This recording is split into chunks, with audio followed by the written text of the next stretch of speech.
twist. Chimblag is having some problems on this hole, but she's going to come out of it with a par. Thank you. She's currently top of the Rookie of the Year standing. She's not a rookie in terms of being a professional, just a rookie in terms of being on the Ladies European Tour. She's from Thailand, and they have a thriving tour over there, which she's played on. 2 top 10s this year. And as we all know, golf in that part of the world, Asia, is so strong, isn't it? Well, just a couple of seasons ago, Ataya Titikun was playing on our tour, was Rookie of the Year on our tour, and then went to the LPGA and was Rookie of the Year on the LPGA and won in her first year. A phenomenal talent. And we all know about the Jatanagan sisters, how well they've done. Yes. So much talent coming out of Thailand.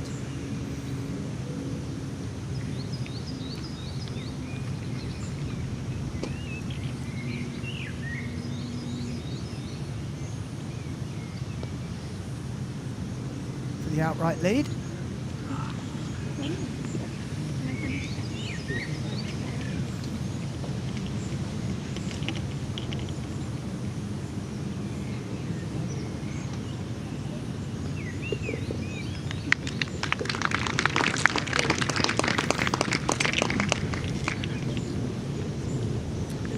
Par golf from the Swede. You could argue she's just biding her time, waiting for her chances. Well, at the end of the day, it usually comes down to how well you putt. And we've seen how tricky these greens are. We have, yes. Both because of the type of grass, the Bermuda grass that is on the greens, but also the very subtle, sometimes, breaks and little difficulties that are so difficult to see. You only learn by putting on them. This for a birdie for Mora. Take her within 1.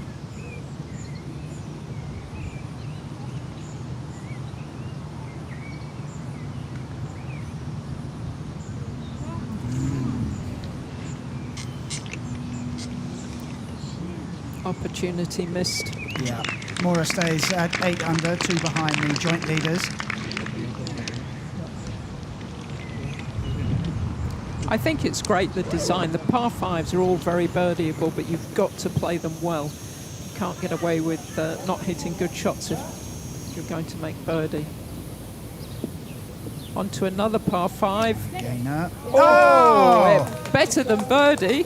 What a play by Cara Gaynor, and look at that. Birdie eagle on 11 and 12 to move within 1. Is this going to be her week?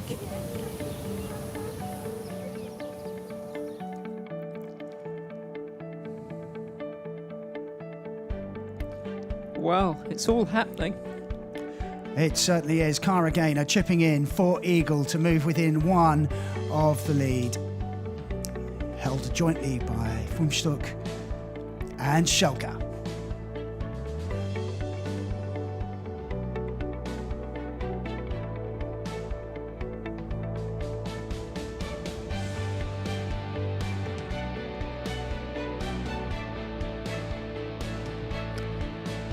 Cara Gaynor at 5 under through 12 holes. Alexandra Fosterling also going well. Caroline Headwell making a charge, but running out of holes. 3 left to play and 4 off the lead.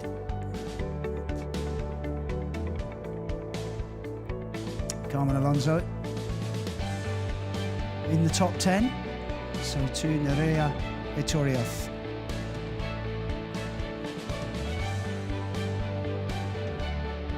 Johanna Gustafsson at 5 under, tremendously consistent. Anna Nordqvist hasn't quite been able to mount the charge that a lot of us expected her to do on this final day. Leonie Harm hasn't quite happened for her. She started at 5 under, but heading backwards. And as we head down the leaderboard,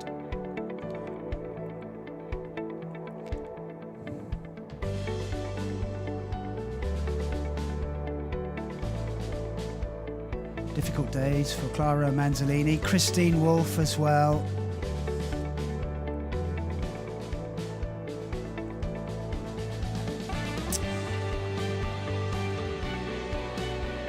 Those are the top two. Gaynor and Mora breathing down their necks. You said yesterday, Mickey, that you felt it was only a matter of time for Cara Gaynor. So, you know, she's getting herself into a position once again. Yes, and I think the more times you put yourself in that position, eventually it's going to come good if you've got the talent. And there's no doubt. I mean, I remember when Annika was on tour, I think she had something like 6 runner-up finishes before she actually won. And so even the great, that was another. That was for the lead. There's nothing wrong with that, was there? But yeah, some people win on their first attempt, and some people, maybe through no fault of their own, somebody just pips them to the post. And Cara Gaynor certainly has proved that she's well capable of being in the winner's circle. It's going to happen. It's not a question of if, it's a question of when. Yep. And when you get something like that happening, as happened on 12, where you pitch in for an eagle, you think, maybe this is my day. Indeed. To 10, and Chila.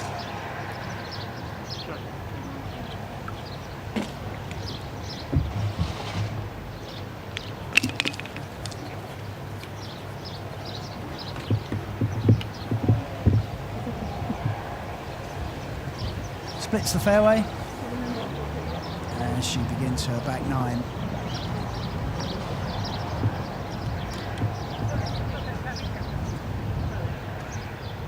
Montgo Massive in the background.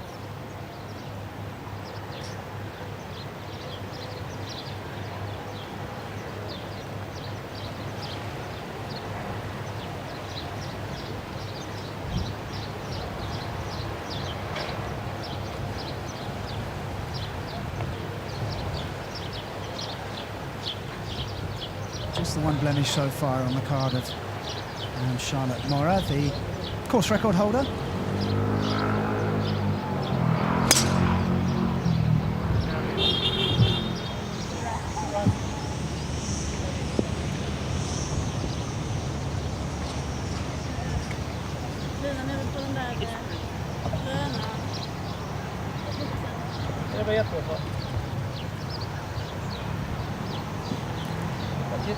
Yes, she really has a background in golf, and Charlotte Mora. Her father's a professional. Her mother is the manager of a golf club, and she started to play golf as soon as she could walk. So to say she spent her whole life involved in golf would be true to speak.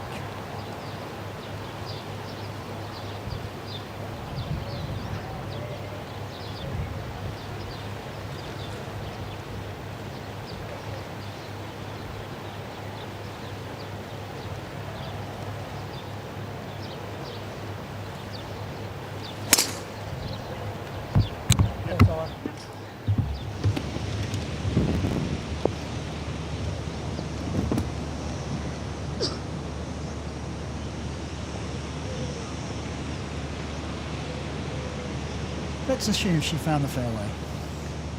I think she did. Quite happy with the swing, I think.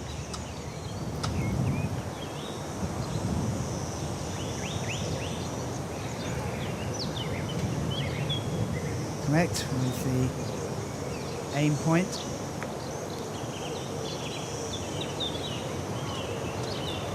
She's got a few things going on, a few techniques, hasn't she? I don't know what the finger one's called. And now aiming with the putter. It's very interesting, some of the things that players go through.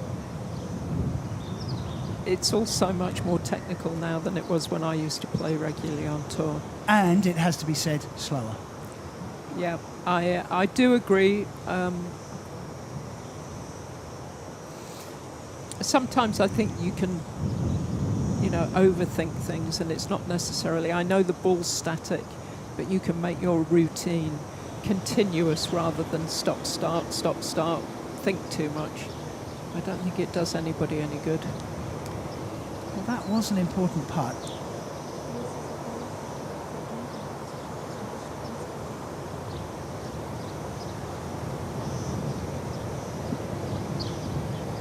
Out in 36 with 2 bogeys, 2 birdies, and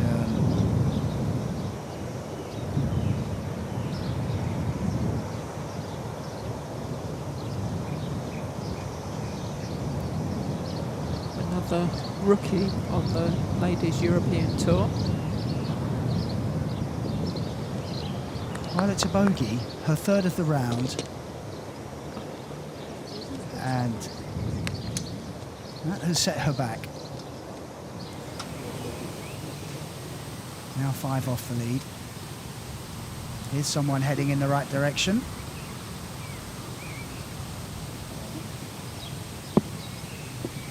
Gainer into the 13th green.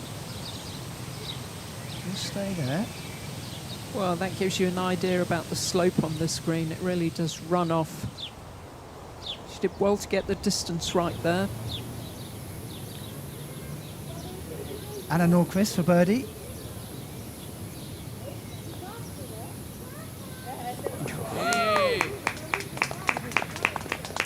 That's a different look for Anna all the time.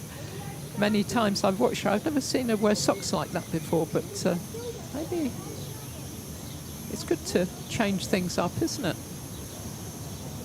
I walked past her in the corridor this morning, and I was surprised how tall she is. I know. I stand next to her and she's taller than I am.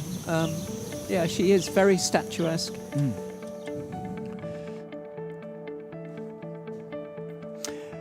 Well, we just saw Anna Nordqvist, and as it stands, and I'm sure it will be the same come September, Anna Nordqvist in the team, and it has a very strong look to it. And as Mickey, a former Solheim Cup team captain, has said, that the captain's picks, there's some really strong players to choose from. Yeah, there certainly is. I mean, you think of players that have won in America, and there's so many players knocking on the door. It's a nice problem for Suzanne Pettersson to have, and I don't envy her choice, but there's some big tournaments coming up, and those players could make their way into the team by their performances in those tournaments. Schalke just cleaning her club after practice swings. I'll give you a little bit of time to think about this, Mickey, but I'm looking for an outsider that perhaps Suzanne Pettersson might be thinking about. No, perhaps somebody from left field. But I will give you a bit of time. I only want to be fair about it.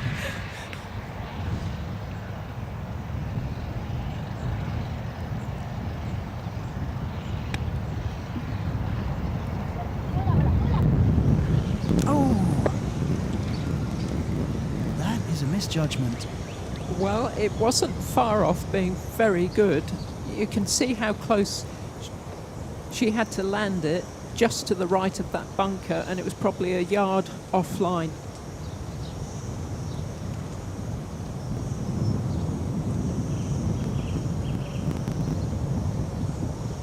Fomstuk with her tee shot. This 11th hole is all about getting your tee shot in position. You'll notice players hitting irons, maybe a little wood off the tee.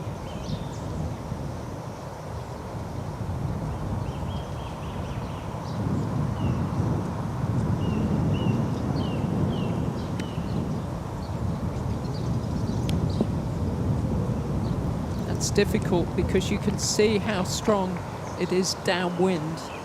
She had to carry the bunker, and with the wind behind, it was very difficult to get spin. She was almost too close there. 13, Gainer for a share of the lead. She gave it a rap.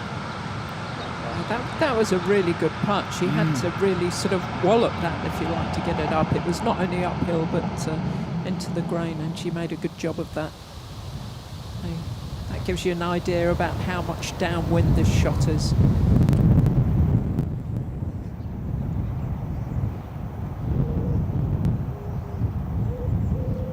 Now, can Chinglo get this close?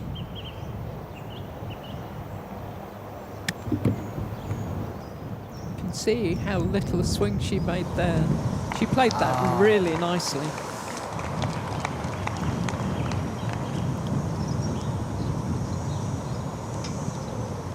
Should be pleased with that. For those of you who weren't listening yesterday, she had an incident on the golf course where she got locked into a toilet, and she literally had to fight her way out, to smash the door down to get out. And in doing so, she hurt her hand. 3-putted the next hole because she hurt her hand.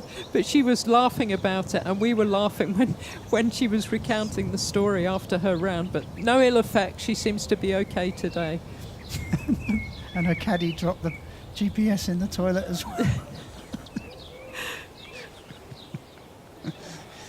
Funny things can happen on the golf course or around these events. That is one of the funniest I've heard recently.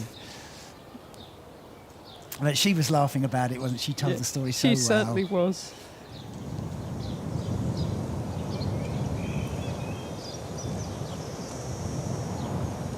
We saw Sarah Scholke hit her second to here.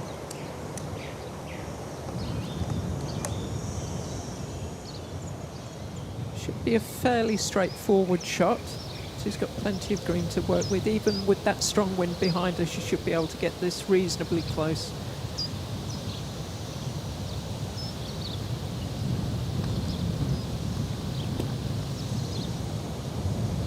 Too much sand. Maybe it's conscious. Almost like she quit on it as well, a little bit. Yes, I agree. It wasn't played with any authority, but maybe she was just a bit aware of it being downwind and the green sloping away from her. So a challenging moment coming up for joint leader Sarah Scholke. Let's have another look at it.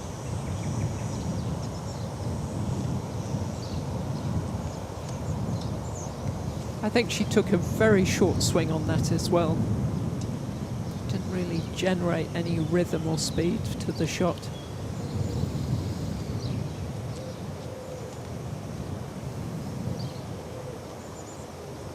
Ball sitting down for Mora.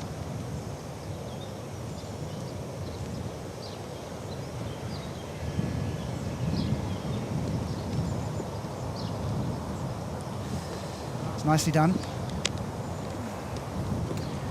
I was going to ask you, Mickey, how much time, a percentage of time in practice terms, would the pros spend out of bunkers, bunker practice? So Funchstock peppering the pin. Brilliant. She really is playing well, isn't she? I think it varies, but I think they spend a lot more time on their short game than the average. The average player, if they've got time to practice, inevitably they go to the range and they hit their driver, they hit their long clubs, but they don't work on their short game. And if you come to a professional tournament, you will see the pros spending at least as much time on the short game as they do on the long game. It's so important. You can actually struggle with your striking, but if your short game's good, you can still score. Well, Scholke's only made 2 bogeys so far in this tournament, and this is to avoid a third and to keep her share of the lead. Big moment coming up for the Swede. Slightly distracted, looks away, but doesn't break her routine.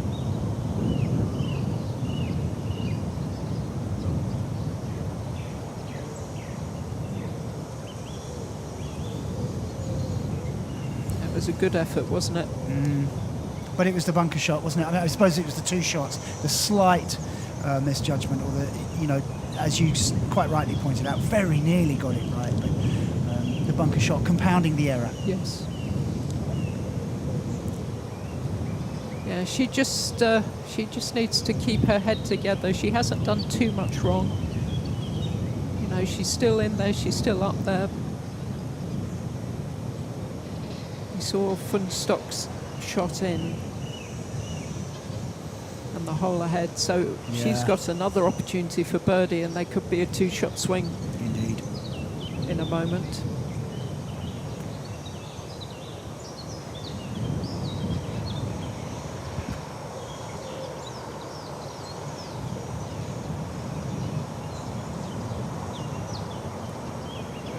Teaglab to 8 under. Well played.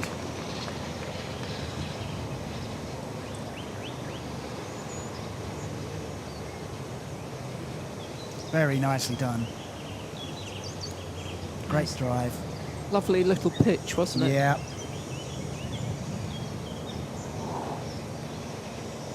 Full concentration required here.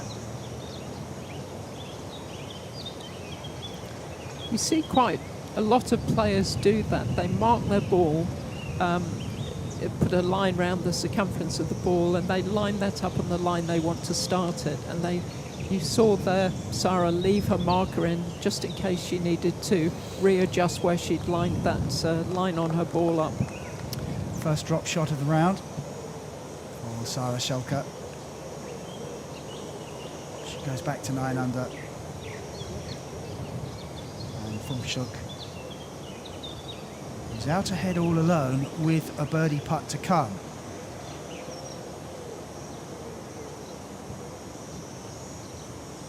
Very unusual to see somebody putt with a conventional putting grip. Right hand below left, right forefinger down the grip. She certainly made some length of putts this week. We've seen a few monsters. Would you, if someone came to you and said, would you have a look at my putting, and they had a conventional grip and they were having problems, would you advise perhaps switching to a left-hand low? Not for the sake of it. I would see what the problem was, whether it was their setup, their technique.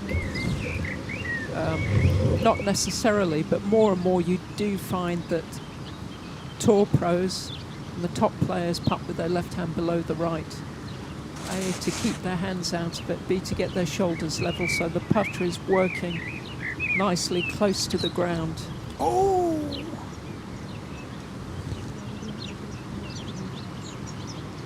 Such fine margins sometimes, aren't there? They are. Napoleova.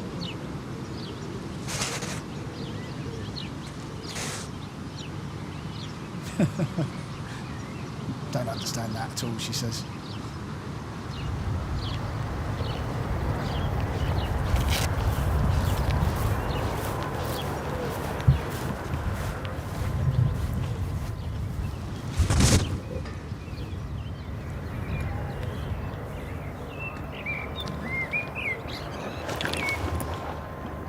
Connect. Assessing this putt. We've seen her take her time. This is important for her too.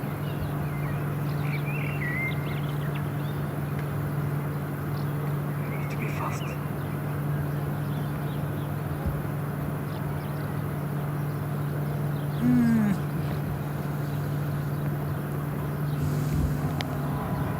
Slip away so quickly, can't they? Putter's just gone a bit cold for her. Yeah.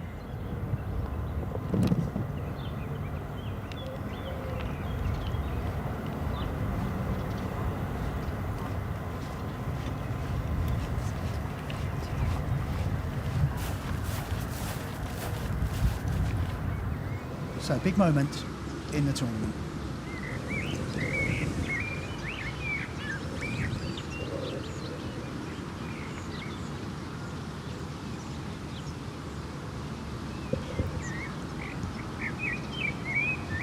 For a 2-shot lead. Oh, it is a 2-shot lead. Funstock turning the screw. Out ahead, all alone.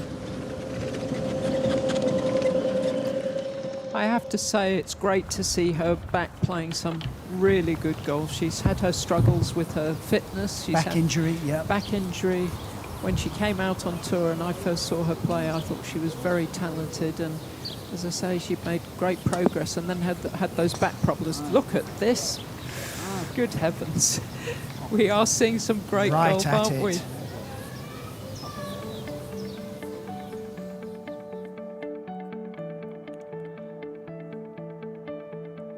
Well, that will be for eagle, which she got. So, Fumstuk with a 2-shot lead. Gaynor and Schelke at 9 under par.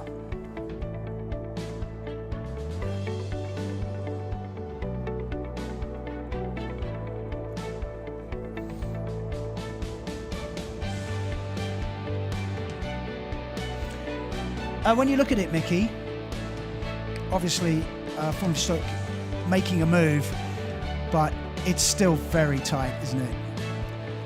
Well, I mean, this back 9, we've seen eagles already on 12. The final hole is a par 5, which we've had eagles on. There are so many opportunities if you play these holes well to make a score on the back 9, but equally every hole is a potential disaster if you hit a bad shot. So much can happen, and it's a brilliant 9 to have the tournament finishing on, because I'm sure there's going to be some excitement happening, as we've seen already. We're on the back 9 on the final day of the inaugural La Sella Open here in Alicante.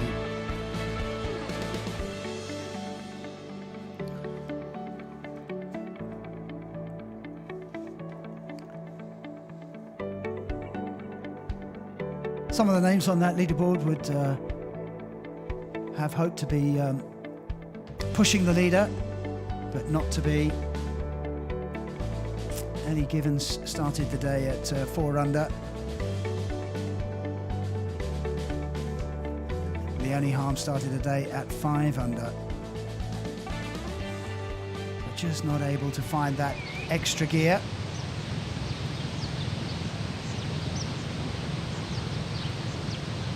Par putt for Anna Nordqvist.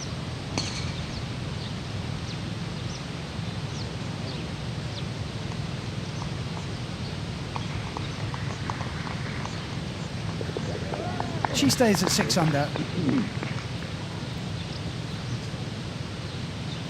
But now 5 off the lead. We did think yesterday that the cut was going to be 1 over. It was actually 2 over in the end. Yeah.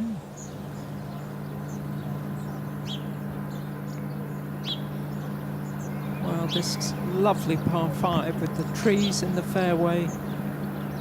This is our leader.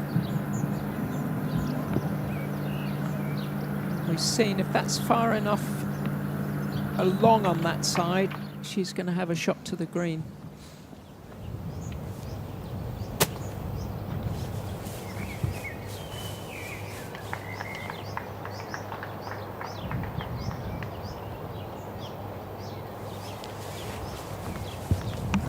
Putt that we just saw from Anna Nordqvist was actually a birdie putt. So she's gone to 7 under, 4 off the lead. But they're running out of holes. So we look at Mora trying to manufacture a shot under a tree. It was difficult. She had to keep it low. That's what she was trying to do, but it just got up a bit too quickly and into those pine needles of the lower limbs of the tree, and she absolutely killed it. So she's struggling to make par on the 11th.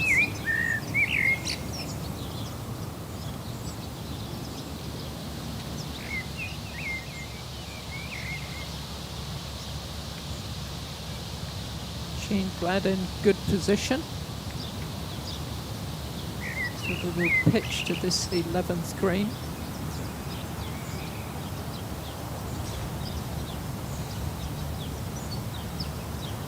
Just birded the 10th.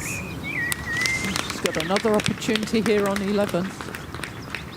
It's a really good shot because she's left herself a relatively straightforward putt for birdie.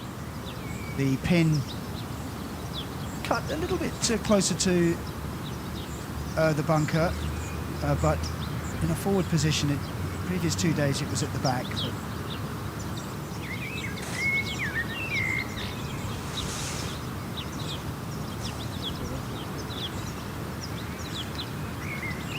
Shelka needs a response after that bogey on 10.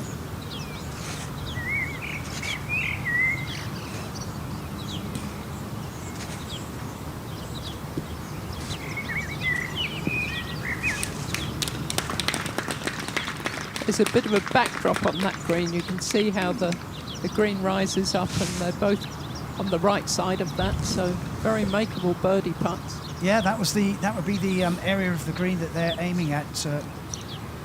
Shelka made a birdie on the 11th on the first day, parted on the second, so in a good position on the final day.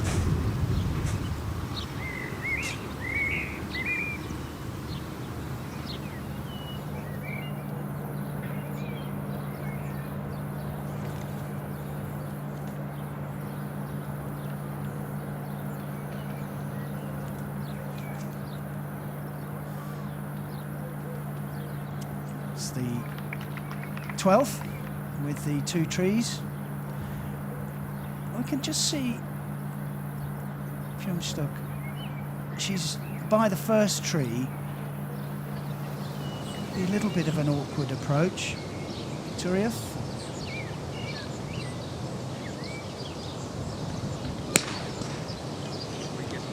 On 13.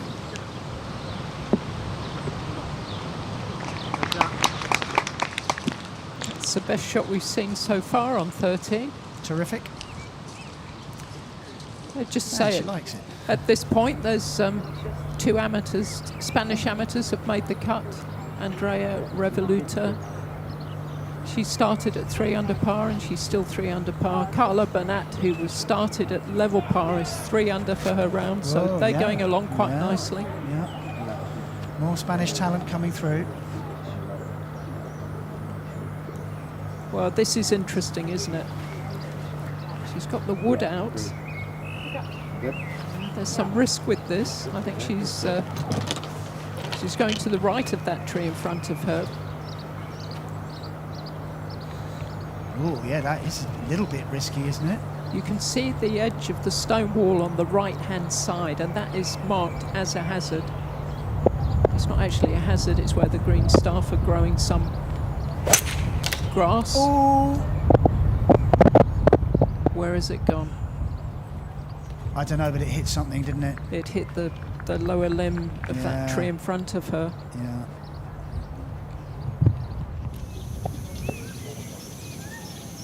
That was a risky shot. I felt that was a risky shot. Yeah, may well have gone into the penalty area. So some issues for our leader.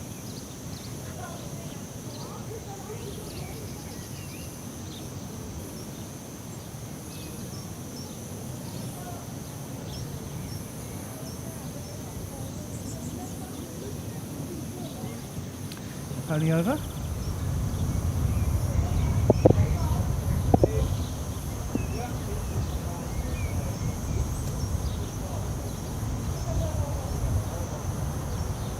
From the rough on 12.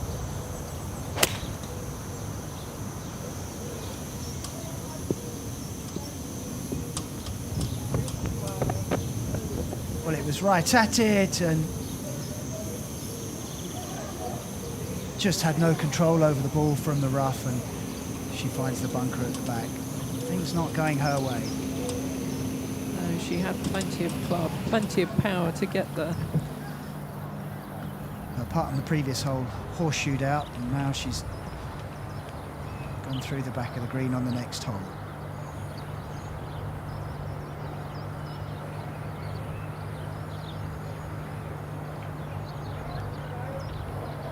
Necht, who started at 6 under. That is a super tee shot here from her. It's both long and accurate. Just coming in with a medium iron. What a shot. fabulous shot after the problems that she's gone through. She's now got that for an eagle.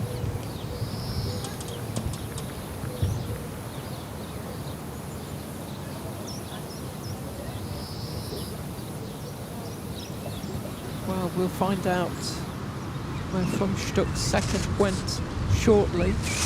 Meanwhile, back on the previous hole.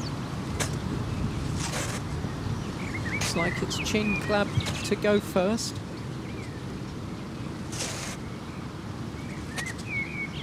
Whilst it's not coming from exactly the same point, Shelka will get an idea about what happens to this putt by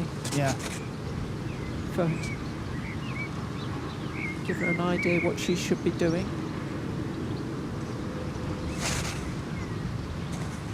Oh, nicely done. It's really lovely to see somebody putt with getting the ball running at the hole. Now this was lucky. Oh, it is lucky, isn't it? That was really lucky. You can see the stake on the right of her. That would have been, she would have to have taken a penalty drop if she'd have gone in there.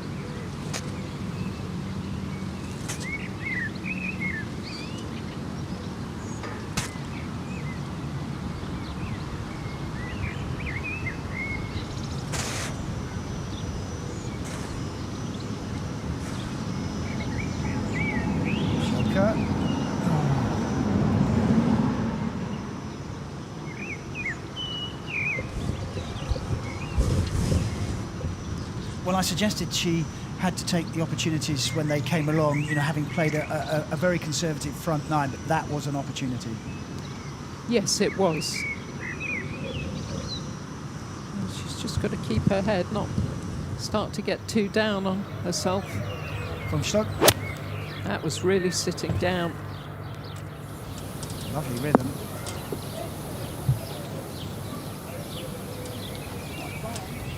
I think she played that quite well, but very difficult. She had to really accelerate through that rough and not really in control of getting the distance. And we saw Artorius on the 13th, this for birdie.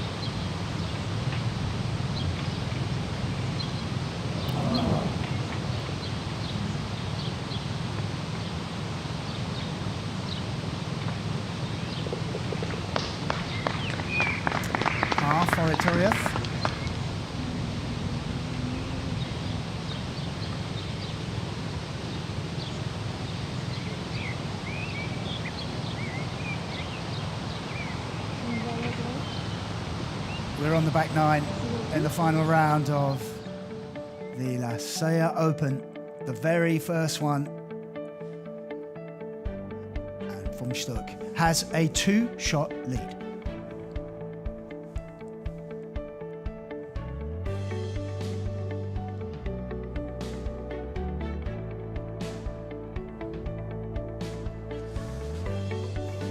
Cara Gaynor going well. Trisha Chinglab hanging on in there. Sarah Shelka going backwards at the moment. Just hasn't happened for her over the last couple of holes. This is for birdie. The 15th hole. Well, it just shows you how quickly things can change.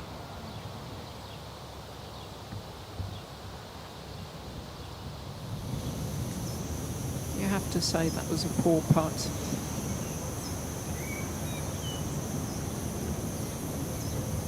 Now this is by no means a given that she can get down into. This is a very long putt. A few changes of elevation between her and the pin. And you can see how grainy it is as well. Very much so. She's in and out of that grain. 2-putt would be a really good result here for our leader.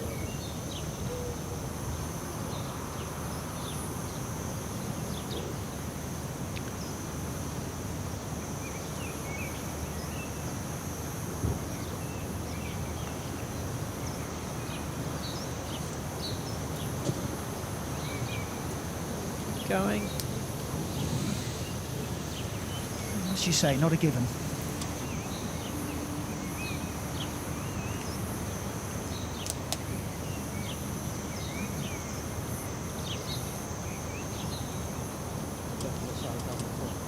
just shows you how quickly things can change on this back nine especially. I mean, a hole that we've seen eagles on, but equally, you know, here's our leader struggling to make par.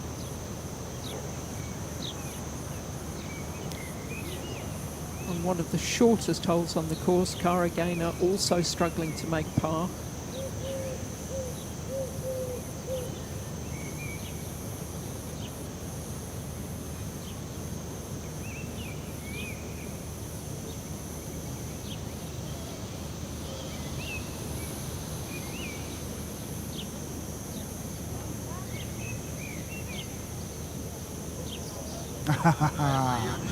That was an important putt for Cara Gaynor. She walks off 15 with a par and stays at 9 under. That was a really important putt in terms of keeping her momentum going after that birdie eagle on 11 and 12. There's another eagle putt on 12.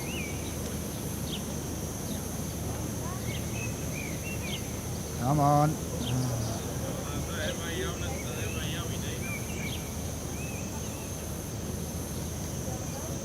She has that for birdie. Go for it. Done normally. At least in my line. At least in my line, she was fine. No, I think you are fine. I'm just kidding. Bogey, bogey, birdie for the Swiss to start her back nine.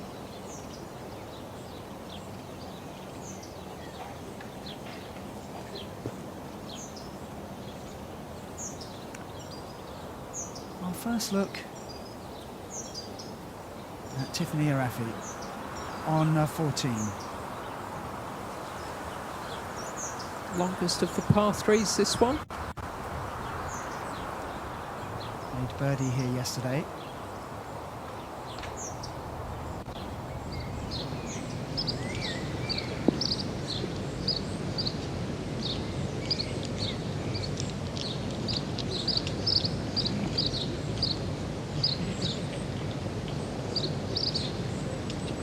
Is there going to be another bit of a swing again? She hasn't hit it. Oh dear. Well, we said two putts would be a good result. It's 3 putts and she drops a shot. The lead is cut to 1. Just slightly wayward with the drive.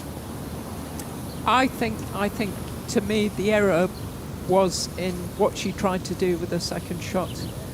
I think she should have... Too ambitious? I think it was. Definitely. It wasn't necessary. She should have played to make no worse than 5. The lead cut to 1. Gaynor, Chinglab, Schelke, all lurking, all waiting for that opportunity. And Nuria Eturias not out of it by any means.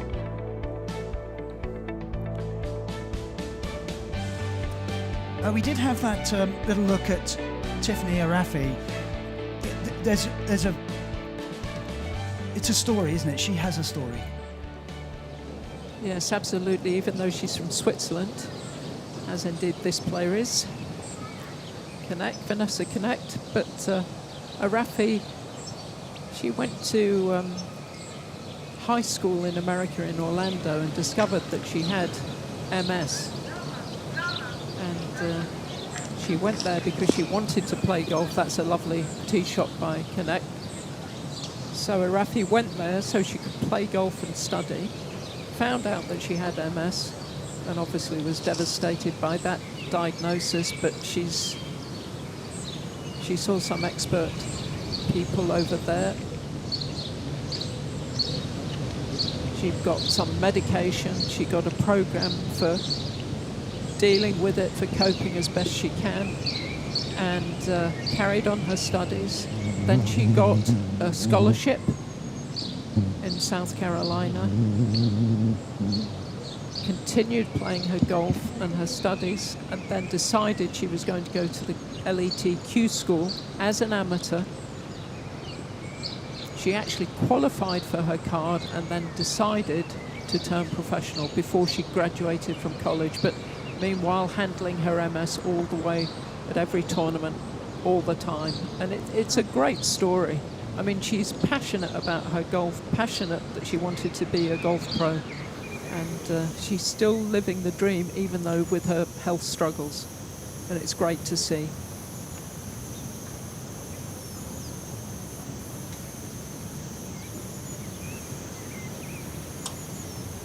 Schalke on 12. Well, she's there for 2, but she's going to have to start taking a risk or two as the back 9 progresses. And that's an awkward shot she's got left, isn't it? It is. This is a lovely hole, this 13th. It seems fairly innocuous, but if you look at that, look at how tight that drive is as you get to the narrowest part.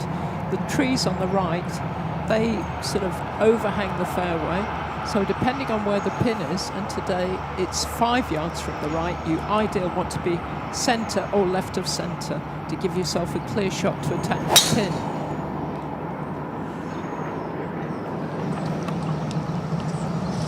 Oh, just as Mickey described it, it's so tight.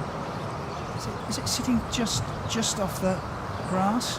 I went and stood on that tee on Wednesday when I was having a look round. Lovely was not the first word that came to my mind, I have to tell you. You mean you didn't fancy the drive, No, Nigel? not at all. I thought, I'll take 3 7-irons. Gainer. She's found the fairway, which is vital here on 16. Statistically, the toughest hole on the back 9.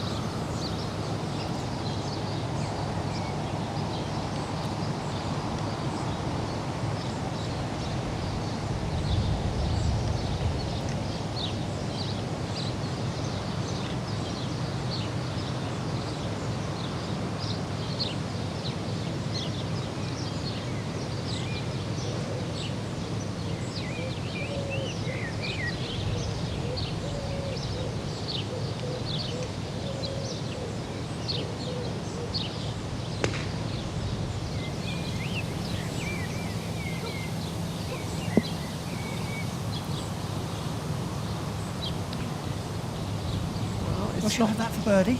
Yeah, not bad. She needs to have a spectacular finish if she's going to challenge. Does. Yes, she does. Now, this isn't easy. The ball's below her feet, which is going to mean it's inclined to cut to the right, which is exactly what it's done. Oh, come on, stay. We could see it. We had a really good view of that. Again, I'm not sure that was a shot with the ball so much below her feet, but it's easy to say that when you're here and you're not down there playing.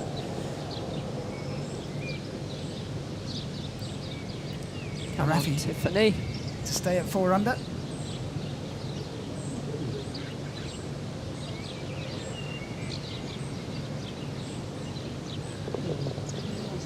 Bogey for the Swiss.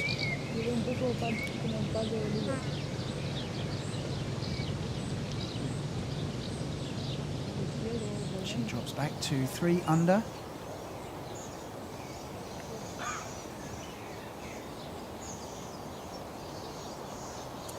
The lead, just a single shot.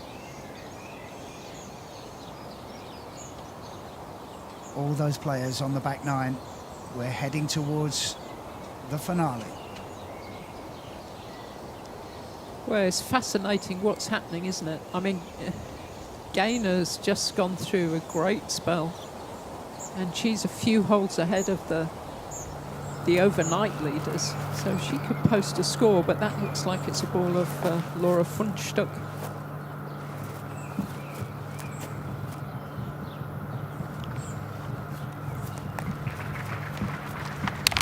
So cool head needed here.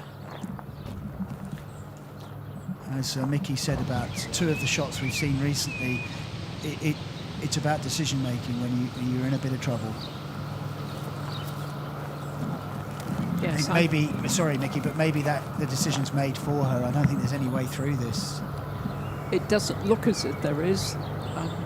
I do hope she doesn't end up getting into more trouble because she gets too greedy with it.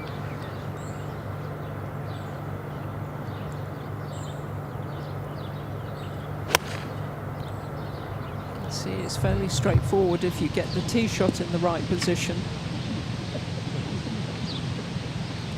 The pin today, it's a long way back. It's 32 yards back. The green's only 36 yards deep, so it takes a bit of courage to take enough club to hit it far enough up that green because you've got no room behind it.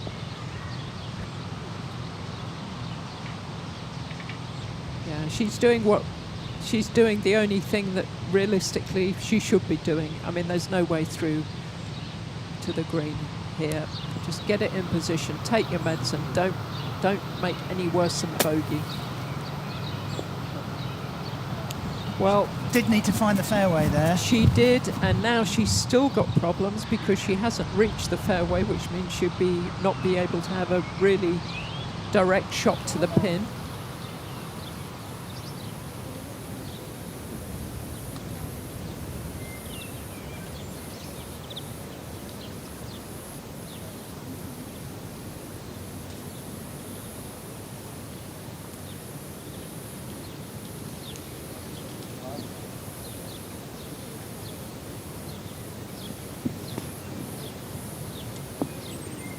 Just caught the down slope.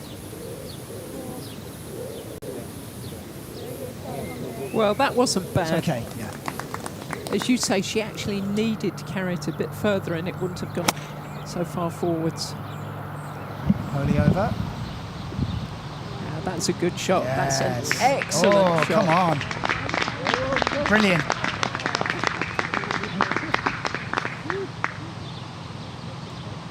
I'm not sure she'll know exactly how close that finished. She hasn't enjoyed the best of luck over the previous two holes, but that was a lovely shot. What are we watching at the moment, Mickey? Are we watching the leading players getting a bit nervous, making poor decisions, or it just seems that it's kind of there for the taking at the moment? I think you're absolutely right. I mean, Cara Gaynor, if she could get one more birdie, finish her round, one more birdie, two more birdies, she'd be in with a great chance.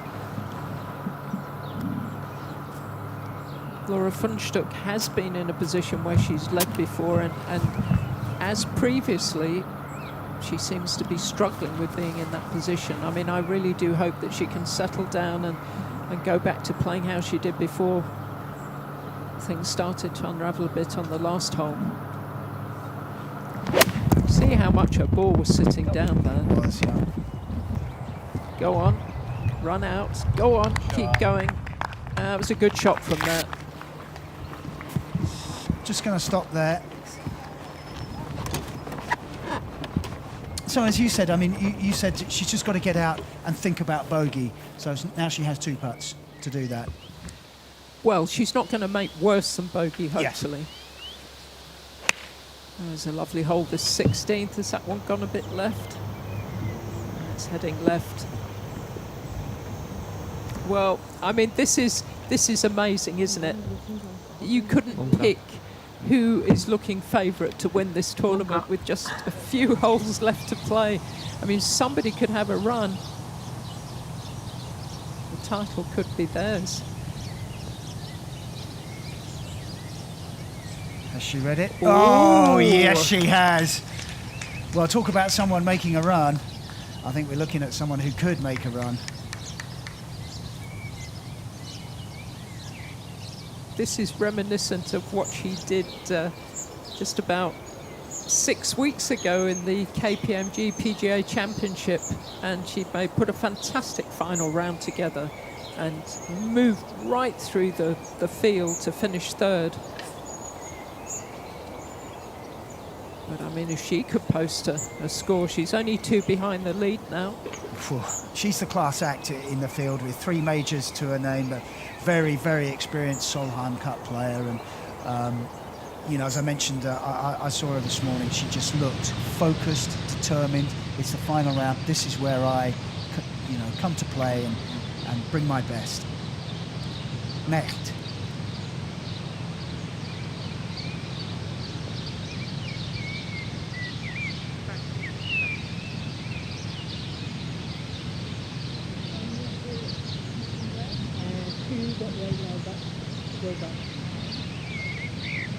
I think it's still this way. It's fine.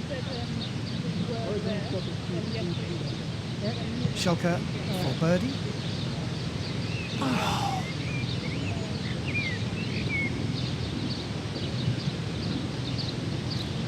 I know it's easy for us to say, but she's just got to keep plugging away, and maybe a couple of those putts will drop. It just seems like everything's going against her at the moment, but there's still time.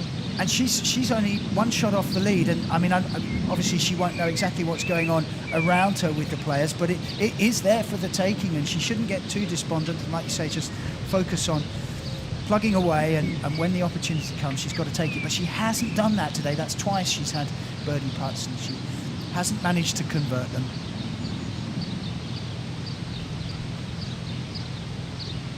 Couple of potential stars of the future in baseball.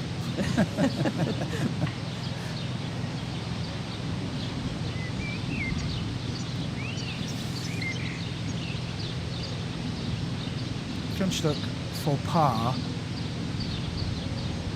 This will give her a tremendous boost.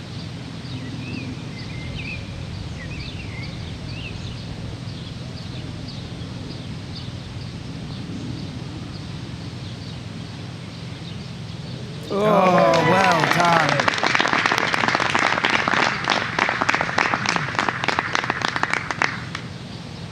Brilliant. Yes. Not often you say that about par, is it? No, that was fantastic. Well done.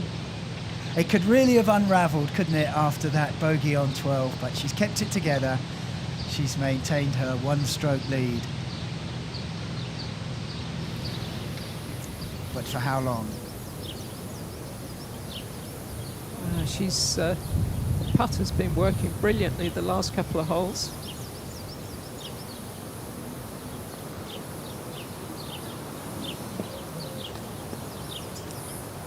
What an opportunity missed. That's going to hurt.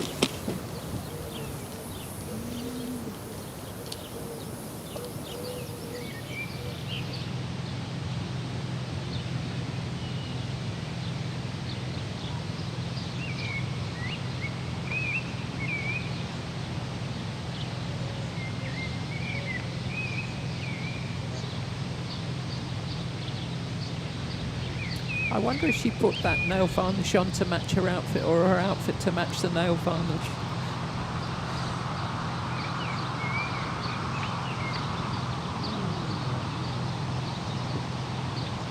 I have no comment on that.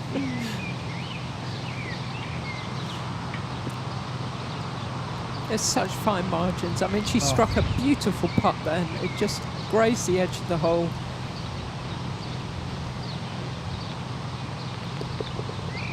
Another one gone. 3 bogeys in 4 holes for the Swiss player. This was Gaynor from the bunker on the 16th.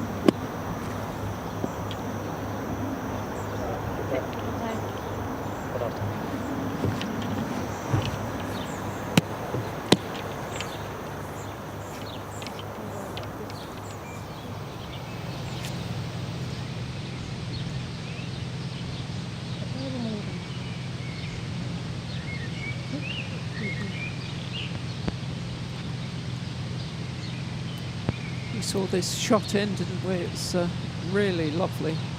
Not easy to make yourself get back to this pin on 13.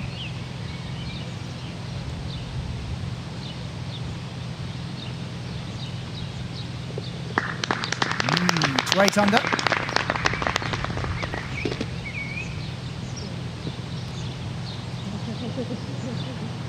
And the smile is back for Poli over.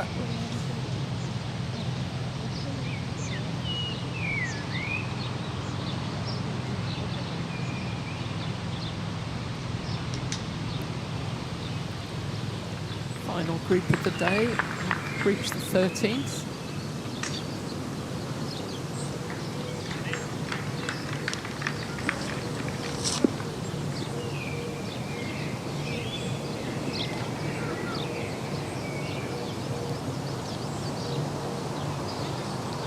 Will be a little bit tight because the pin's just cut 5 in from the right hand side.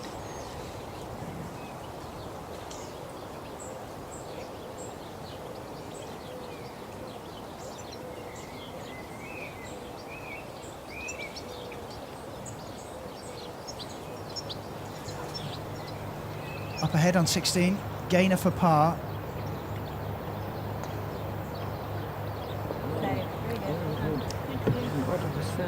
Wow, she's holding some critical putts, isn't she? That's 2 on 15 and 16 that she's made that have kept her right on the tails of the leaders.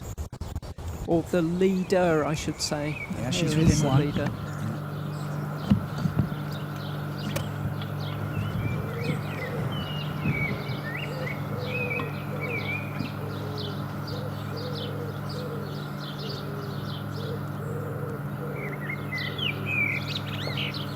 This is the leader.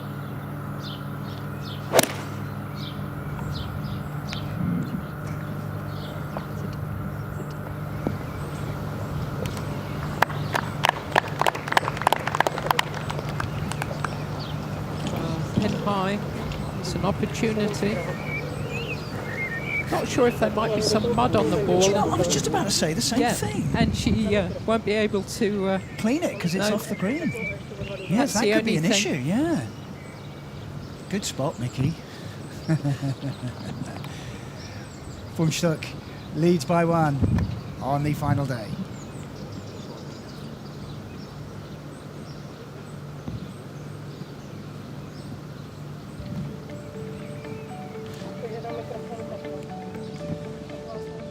Well, it is tight at the top. 3 players a shot adrift, another 3 players a shot further back. Perhaps too late for Alexandra Fosterling and Carmen Alonso, but very good weeks for them.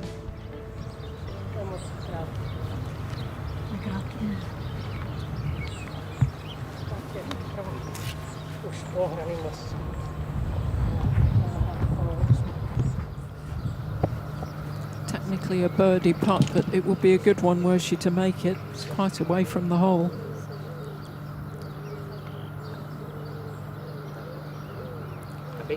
You often find, don't you, that people who've played another sport at a very high level, they're very good when they commit to golf. They become very good at it. And,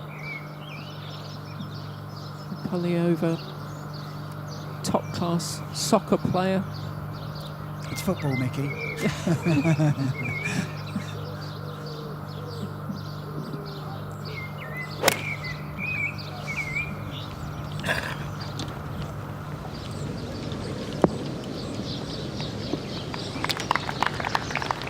Next, not really enjoying this back nine, bit of a struggle. But golf is a sport that people from all other sports play, isn't it? Motor racing drivers, cricketers, baseball players, everybody. First look today at Olivia Cowan on the 15th. Oh, well done. Had a good round yesterday. Hasn't really managed to get it going today, and Had a double on the 8th, which Yes. set her back.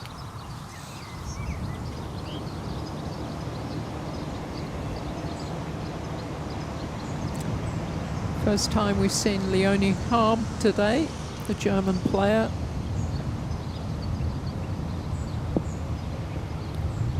Yeah, it hasn't quite worked out for her. She started at a 5 under.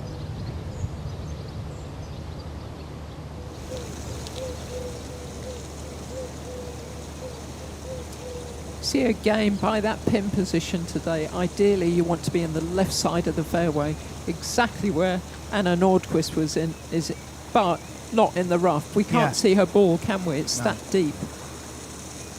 It's a good angle, but not a good lie. That's going to run, coming out of there. That was a pretty good shot from that lie. But she has work to do for par there, doesn't she?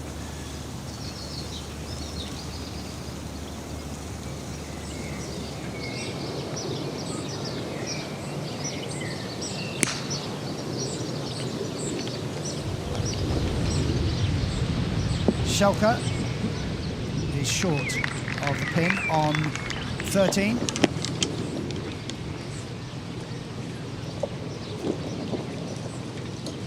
Well, this is all going in the experience bank. She's not been in this position before, so she hasn't had to deal with leading the tournament. And she will learn from it. Whatever the outcome is in the end, she'll learn from this experience. And we should understand that she's a rookie. You know, a lot of golf is about experience. We talked about decision making and all sorts of things. She hasn't been in this position before. No. Not in professional golf, you know.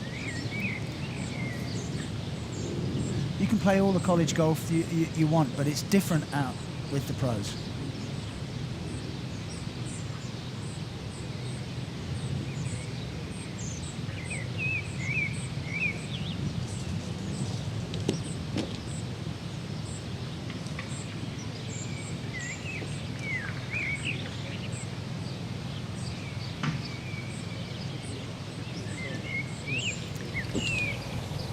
Victorious on 15.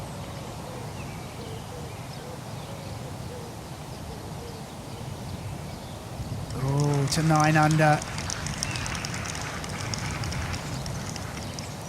Crowd like that. And that's this is how Notorious got there. With a second shot, just a little flick for her and perfection. Yes, you can take the risk off that tee of hitting a driver and you can get a long way down that hole, and that's what she did.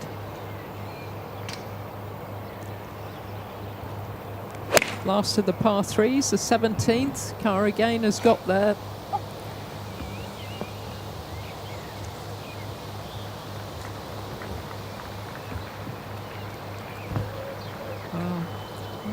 The pin has made its way towards the back of the green throughout the week.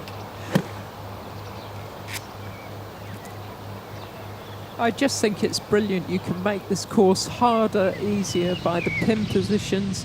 I think there's a great job being done of positioning these pins for the final round today. And that's why we're seeing some bizarre things happening.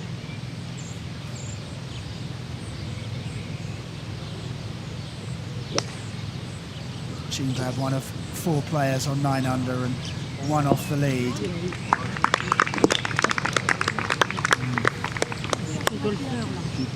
Hello.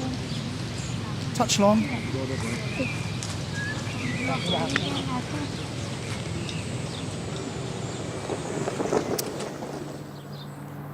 I think there may have been some mud on the ball. You can see it, and look how that moved.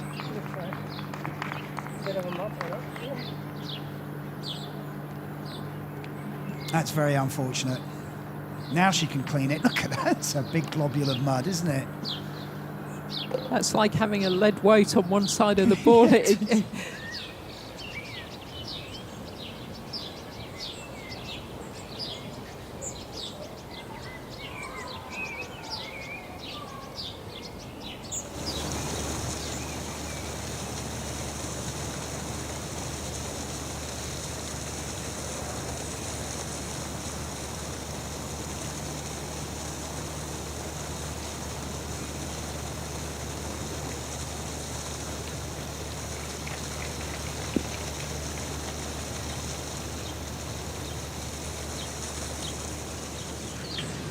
Victoria safely on the fairway at 16.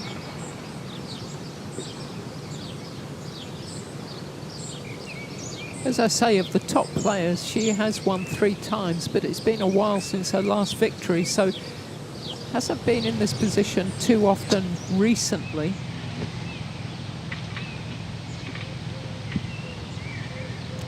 She had a bit of form in London. She tied 6 at the Aramco event at Centurion. Yes, and the conditions couldn't be any more extreme, could they? She's won a couple of times, actually, when the conditions have been... I remember her first win in Morocco. The weather was horrendous.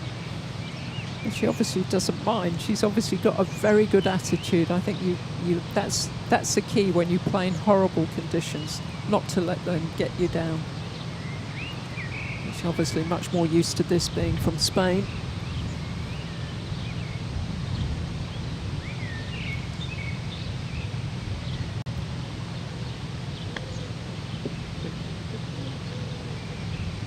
Very good.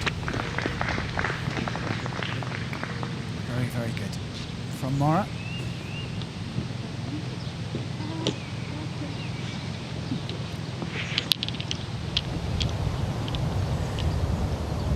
So Nordqvist had to come out of the rough on 16. She did make the putting surface, but it's a long way to the pin.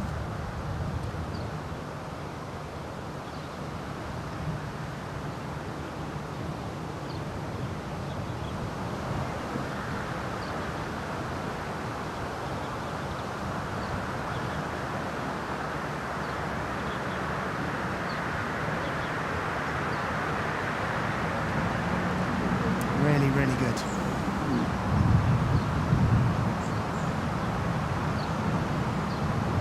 From Nordqvist.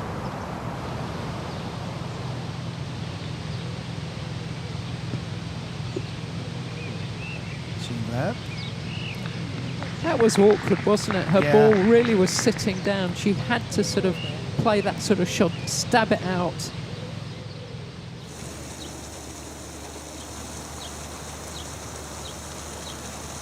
Back to 16 and Olivia Cowan.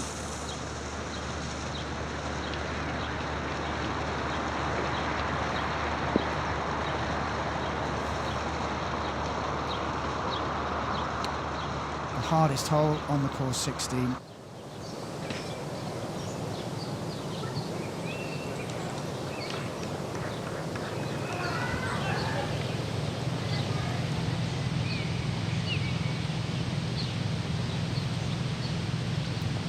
Schalke short with her approach.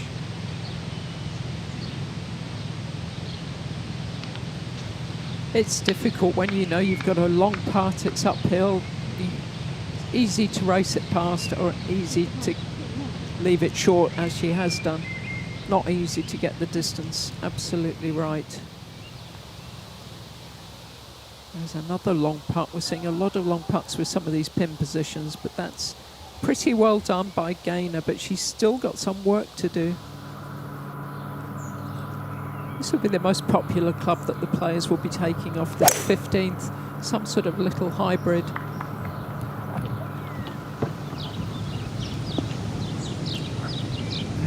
Missed the fairway, and as we've seen recently, very difficult when you do.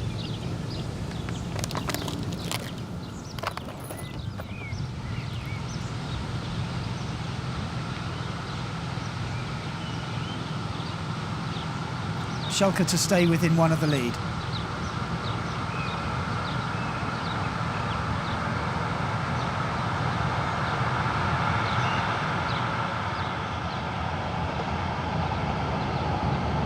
Oh, it's another bogey. Well, I say another bogey. We haven't seen her put the ball in yet, but now it is another bogey. She made 2 in the first 2 rounds, 2 now on the back 9 of her final round. Is that pressure, Nikki? Yes, I think it is. I mean, I always found that when I was under pressure, the first thing that would go would be your putting, because you're so sensitive to, you know, as a change in tension in the grip, or, you know, I would find that was the hardest thing for me. The big shots, when you swing, you know, you're swinging at speed, and it's almost like You just let it happen. Yeah, you just let it happen. But putting, you know, is all about sensitivity and feel and getting the ball rolling at the right pace. And she's, you know, she's missed a number of putts of that length, which it's easy to do. I can understand it. I mean, I feel for her, and you can see she's obviously disappointed with how she's playing, but she's just got to keep going. She can still have a very good finish here. Yeah, she's not out of it, even though she's now 2 behind the leader. Victorios is heading in the right direction.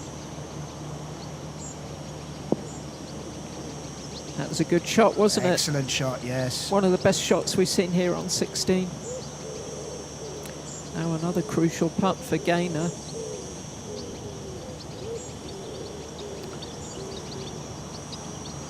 Feel she needs a big last hole. Definitely. Set a target in the clubhouse.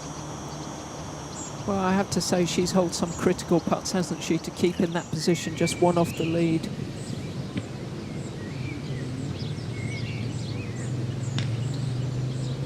Mora.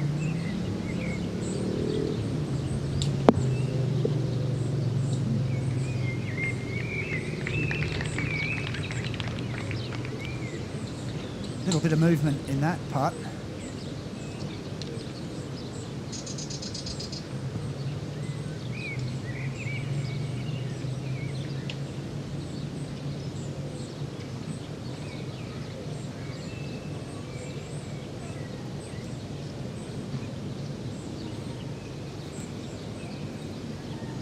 Glab's just one off the lead, and she had that short birdie putt on the last, didn't she, that she couldn't quite make, but she made a couple of good ones at the start of the back 9. I mean, she's not doing much wrong. Just 1 under for her round today, but playing very steadily.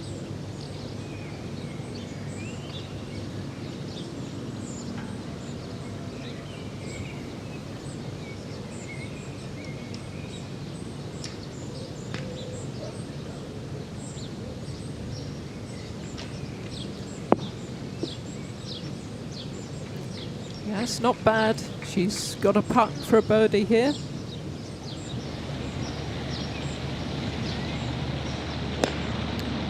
Good angle to come into the 16th pin for Cowan.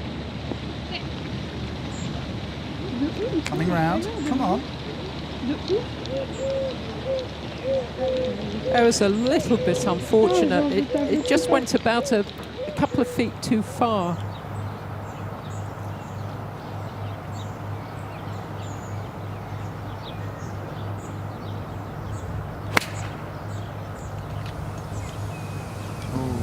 Going left, it is. So difficult out of this Bermuda grass when the ball just, it almost just dives down to the roots.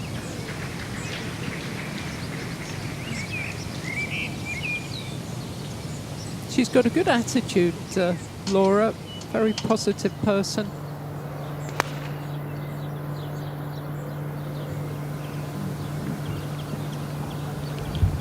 Lovely good shot. Control.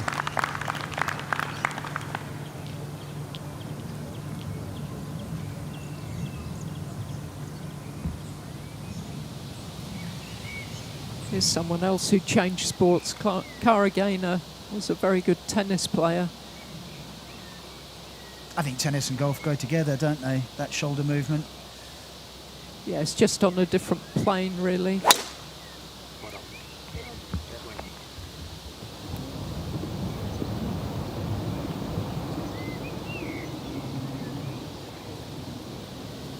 It looks like there's not much that can go wrong with her golf swing. It looks quite simple, and I mean that as a compliment. It's got no strange movements. Yes, a few moving parts, and I think that's what you mean. That, you know, just.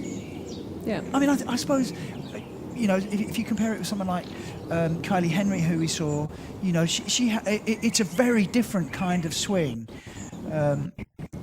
And keeping it simple is the most effective way of it standing up under pressure. Absolutely. The fewer movements, you're basically, I mean, Some people will remember John Jacobs, a great teacher who sadly passed away a few years ago, but he described the golf swing as 2 turns and a swish. And that made it sound simple, and at its purest form, I think it is quite simple. Now, that was a really good little shot from back there. You saw how many humps and bumps and slopes Arifi had to go through there. Well done.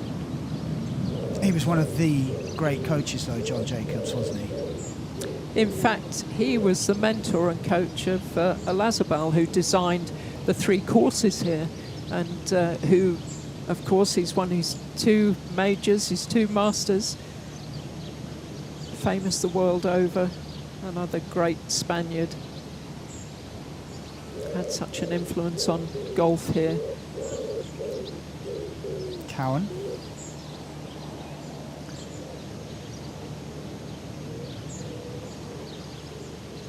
To get to 7 under.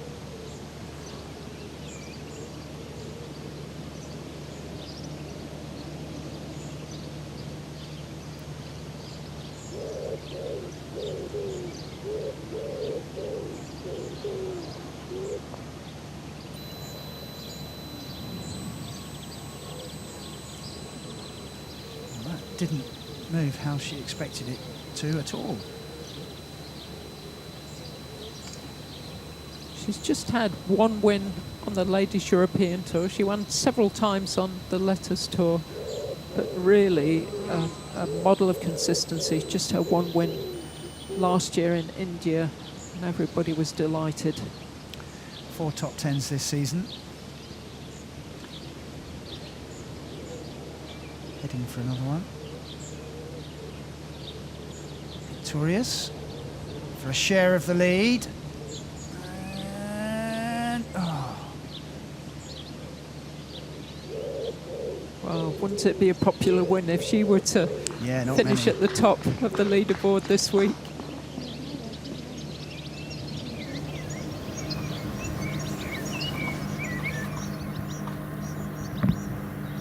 Third shot.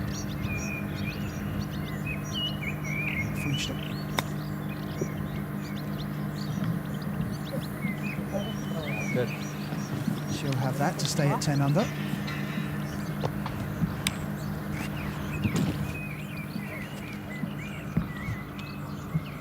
Jean Gleb just to get to 10 under and a share of the lead. I mean, that's how tight it is. Every putt is. This is for a share of the lead. Yes.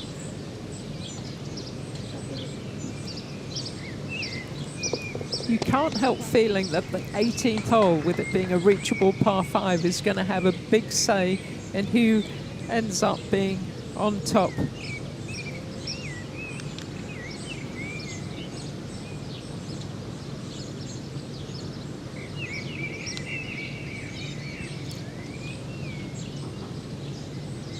Come on, Sarah, you're due a putt. You deserve a putt. She needs a putt.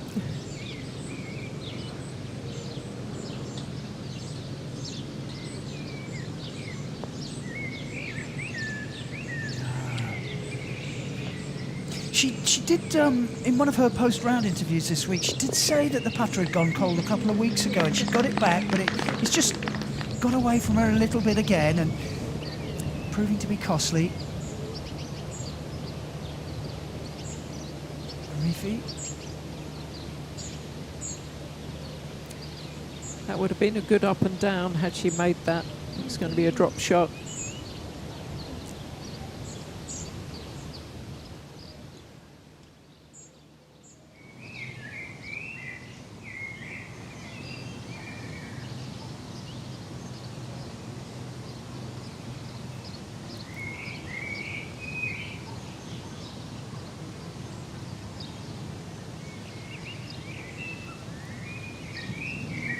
Birdie putt for Napoliova.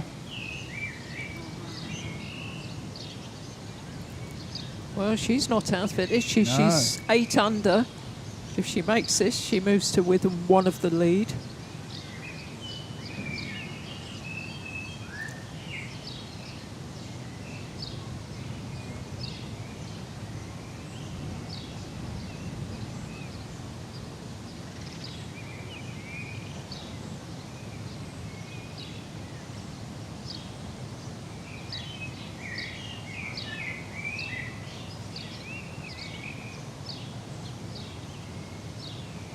Brilliant. Lovely read. Brilliant.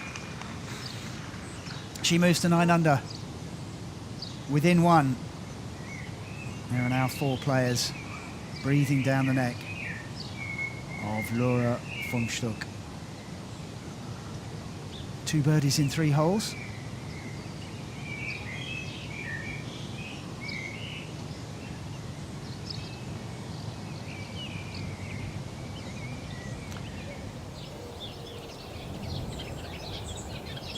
That's tight. Pick a winner for me, please, Mickey.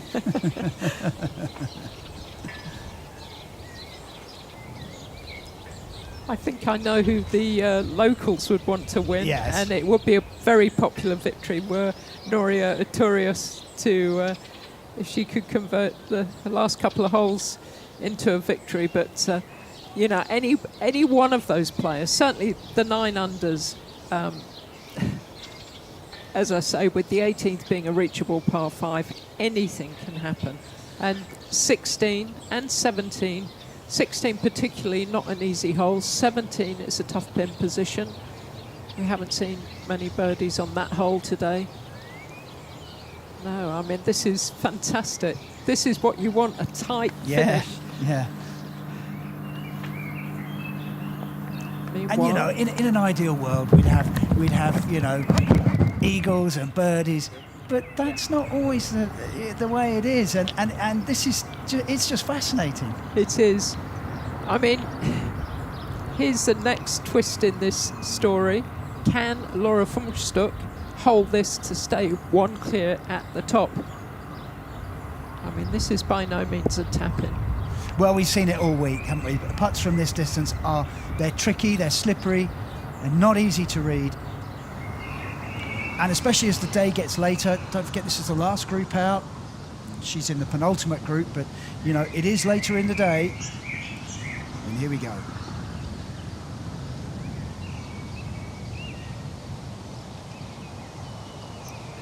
Well, she's been solid, hasn't she, holding Really those good. putts Yeah. right in the middle. The thing that's notable, the people who are holding the putts, they're getting the ball running at a good pace. It's not dribbling up to the hole. They're getting Yes. it running at the hole at speed. So that's 2 fantastic pars she's made, 13 and 15.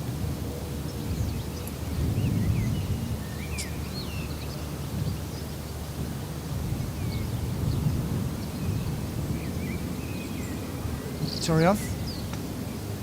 here is Mickey's pick.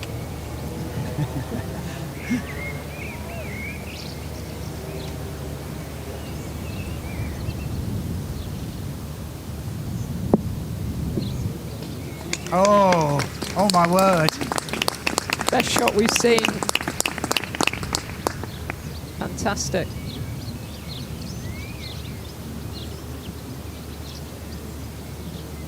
You can see the undulations on that green, and Victorious has stuck it just where it needs to be.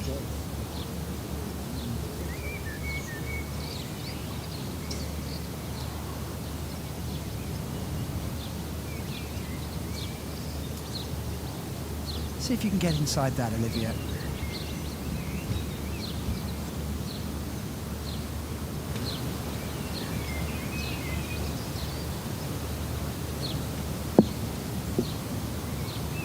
No, she had the line, didn't she? She Just did, needed yeah. a bit more power. Fine. Still a good shot.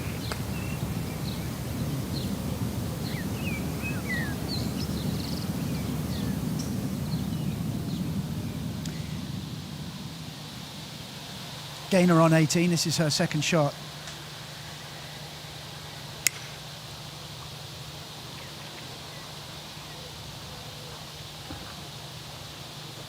Marching towards the brow of the hill. Oh.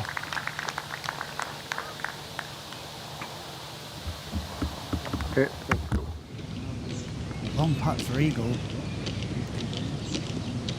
Brilliant. Second shot from Cara Gaynor.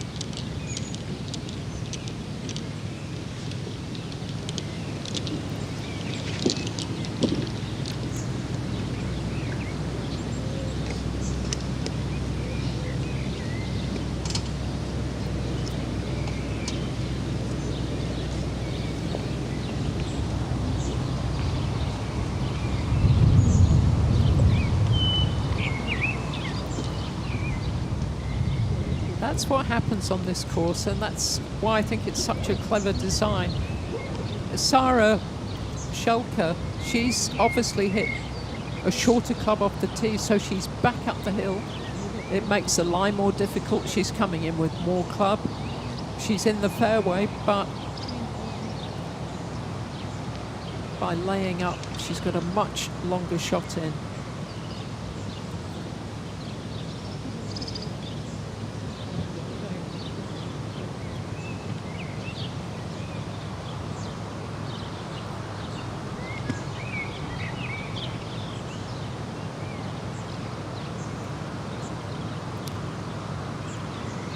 She described her family as being absolutely sports mad. She's got a twin brother, Jacob, and an older brother. They all play golf. They're all sports mad.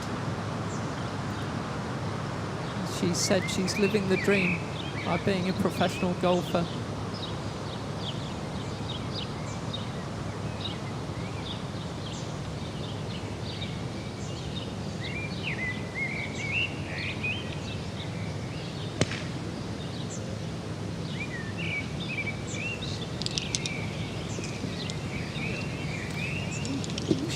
Got that one right, and it's kind of the story of her day so far.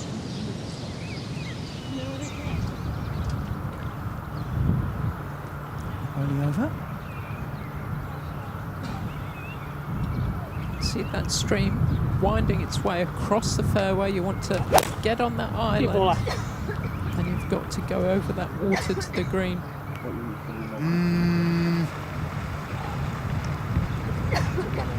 Not good. I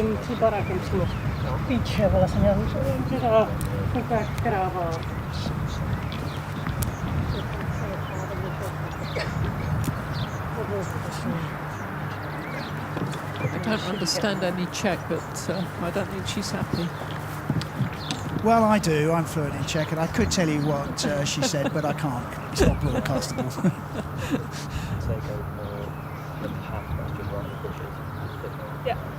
Yeah. So finish on that right push. Yeah, perfect. For sure.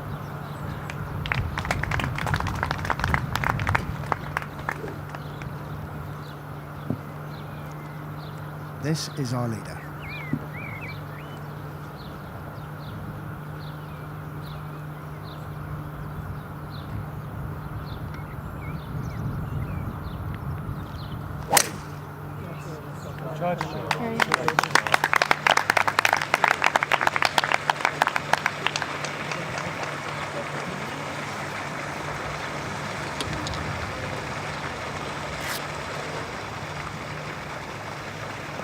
As you said, sorry, Mickey, but as you said earlier, you know, she's got a really good attitude. She had a wobble on 12, didn't she? But, you know, 3 consecutive pars, and there will be chances. So she comes down the stretch. I think she got a lucky break there on 16 because the ball just stopped short of the rough. Looks like she's got a decent lie now. Another player who could join Fumsuk at the top of the leaderboard if she could birdie this hole.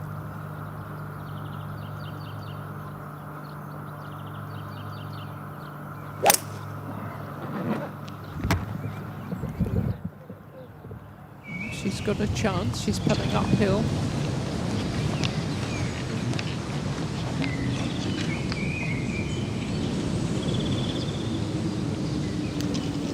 On 18. Gainer for eagle. This would take her to 11 under par, and it's a really good putt. Oh, what a putt! Fabulous effort. That's incredible. That really was good.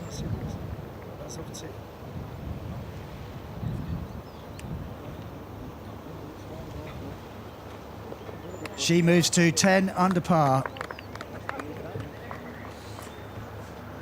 She has shot a 66. And she is the clubhouse leader. Is it going to be enough? I did think 66 was going to be the score. Our colleague Edgar Moore said 12 under. Well, it's just a little bit shy of that.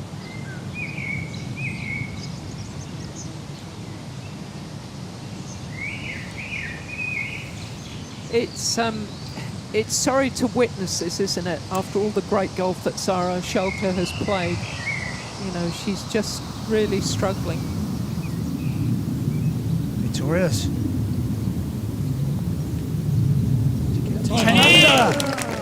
Game on.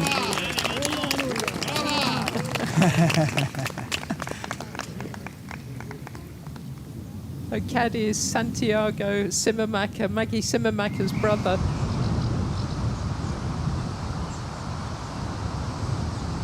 That was Mora's third shot.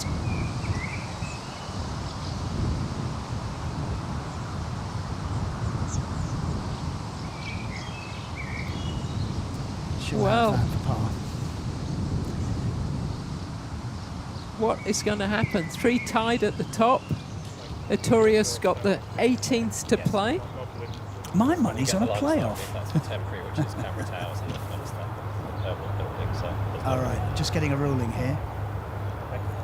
There's a house in the way. I wonder what that Yes, is we're on used this way. for, or what it was used for. Looks like it's been there for some time. Stable, maybe?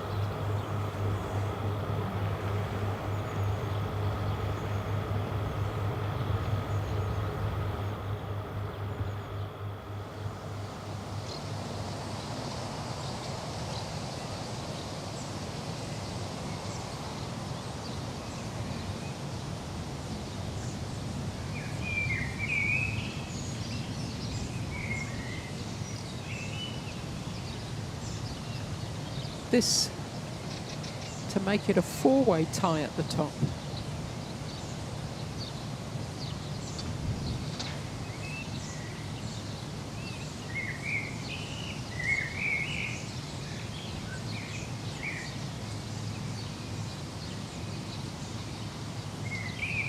Oh, I thought she had it. yeah, I thought so too. That would have been an outrageous couple of minutes, wouldn't it? With 3 players joining the leader at 10 under par, but not to be this time for Trishat Chinglab.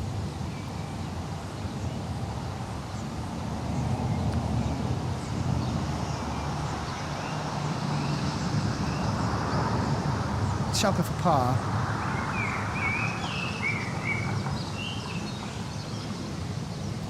You feel she needs this just to stay in it. Well, I mean, when it's all falling apart, your mind tends to get scrambled. But there's a lot of money at stake in this tournament, and race to the Costa del Sol points. So every shot counts. She's made well one done. at last. Yeah, good to see. She's still in it. 2 shots off the lead.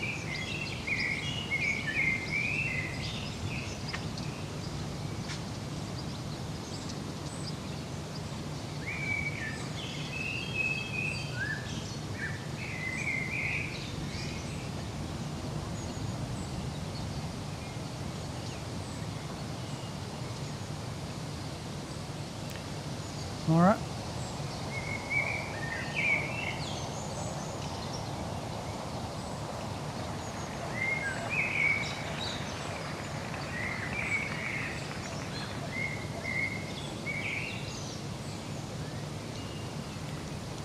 Stays at 6 under. 1 over for her round. It would have been a bit much to ask her to replicate what she did yesterday, because it was staggering. Of course, record 63.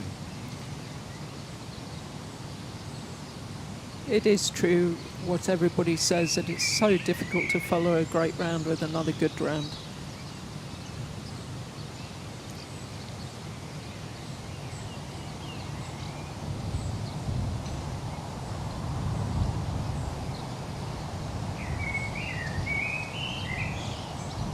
Chinglab stays at 9 under, 1 off the lead. Joint second with Napoliova.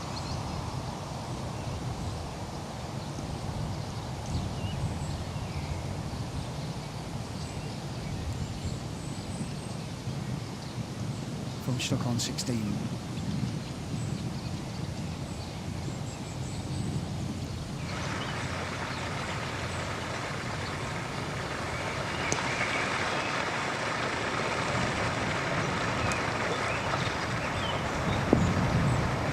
Oh, good shot. Very good shot.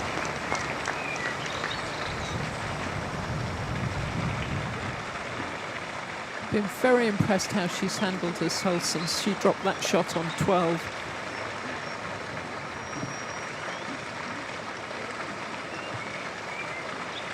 Well, as you can see, three-way tie at the top at the La Sella Open.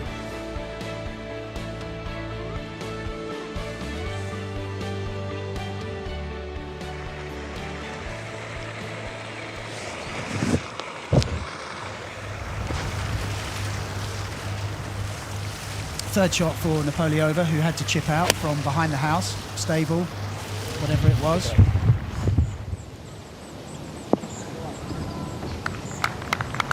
She's got a very good chance to save par.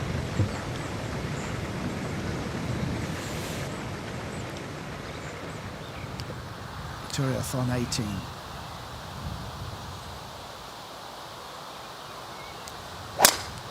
She's played this hole really well this week.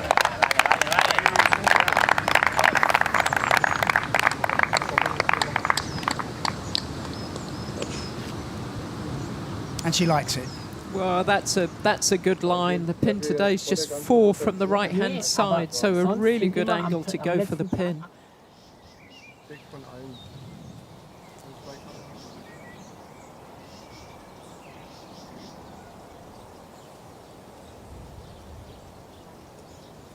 This tournament has... the rhythm was interrupted by the weather on the first day, and tournament reduced to 54 holes. But since then, it's kind of had this... It's just built up to this fantastic finish. And as you've been saying, Mickey, all week, it's a tough golf course, and the greens are difficult to read. And we've seen that today. We really have seen that today. Well, and I think the toughest pin positions have been reserved for today, and that's also been a factor. You know, it's difficult to get close to some of these pins. So we've seen, as you would think, as I thought when I went round the course before the tournament started, there's going to be some great things happen on these holes, and there's going to be some horrible things happen on some of these holes, because the margin for error in terms of where you position the ball off the tee or on the green is very slight, and it's just fascinating, absolutely fascinating. We're no nearer to knowing who's going to win it than we were before they teed off. And we've had 2 course records, it should be said. Two players played exceptional golf. Yes, very much so. Next. That was good concentration with the train blowing its hooter in the middle of a backswing.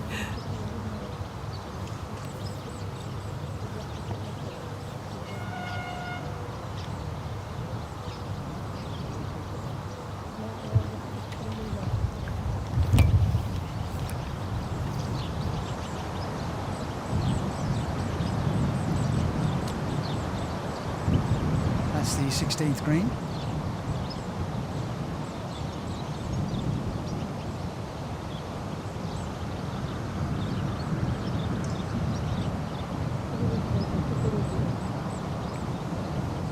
Big putt coming up for Fumstock, who at one stage did have a 2-shot lead, but it's been whittled away. She dropped a shot on 12. Gaynor making birdie on 18. Turios birdie on 17, and in good shape on the 18th. But she's held her nerve, kept her concentration. Now she has an opportunity to once again take the outright lead. It's not her to go first, I fancy. I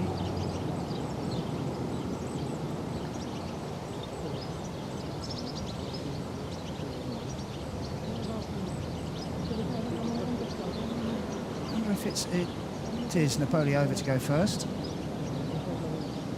This is for par. She had to come out sideways.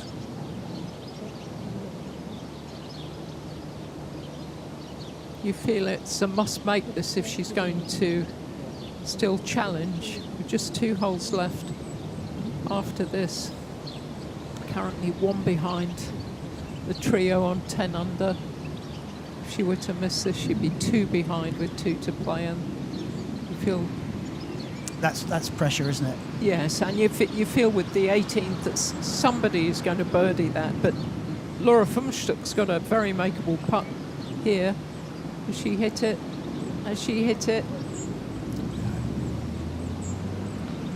That's the one thing that you didn't want to do, is leave it short.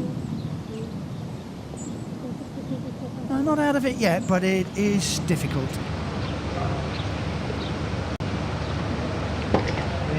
Nordqvist.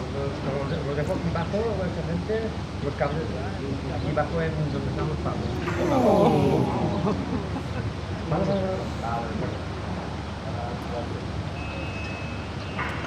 68 for Anna Nordqvist. It won't be her in the winner's circle, but she's in good shape heading into a very big stretch of tournaments. Yes, next week it's the Amundi Evian Masters. Here we go then. Fjomstuk. Oh! Take that.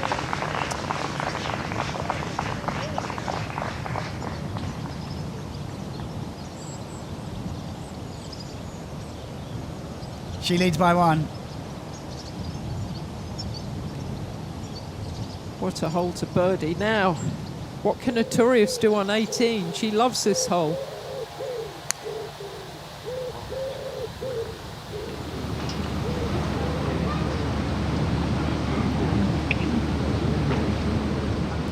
Short of the bunker, is it?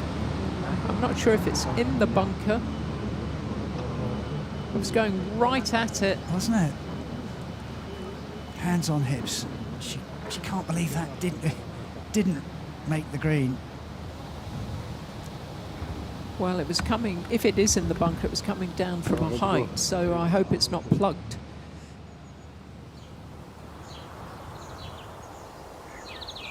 Well, Laura Fumstuck holding that birdie putt to get back to 11 under par and the outright lead. Kara Gaynor, the clubhouse leader, on 10 under.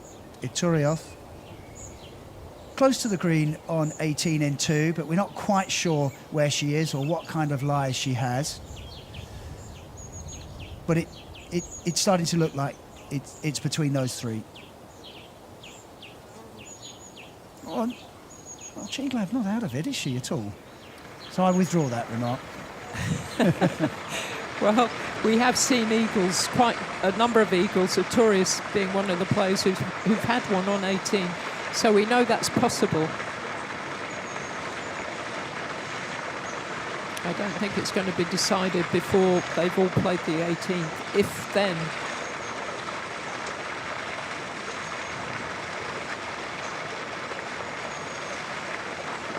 Yeah, Chiglav, I mean, you know, trying to make 2 shots in 3 holes at the end of a tournament. I mean, that's, you know, you do have to start pushing the envelope a little bit, and that's when errors can happen.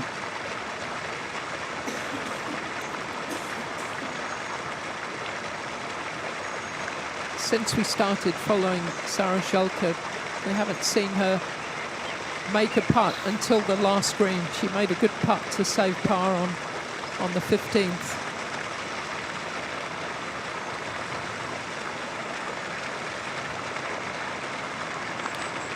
Still,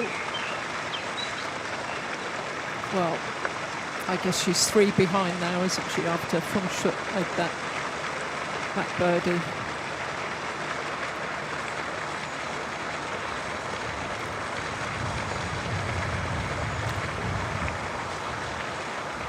She's parred this hole the previous 2 rounds, but she needs to go one better now.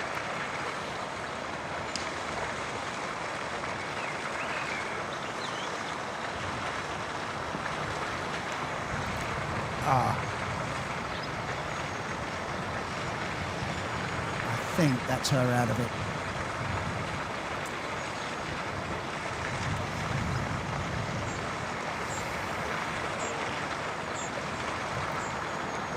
She's struggled. It's just been a struggle for her today, hasn't it? Yeah. Yeah. And the struggles have kind of started with the putter, haven't they? And sort of worked its way back through her game.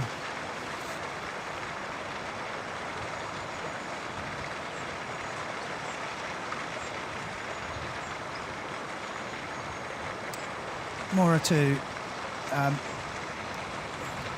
Just form has evaded her in the last few holes. She made 3 bogeys in 5 holes around the turn, and she just hasn't been able to recover any of those shots. 3 pars in a row, but not quite enough. It is one of the difficulties on this back nine, because you're playing through avenues of trees. It's very difficult on most of the holes to determine which way the wind is coming from. See her change clubs there.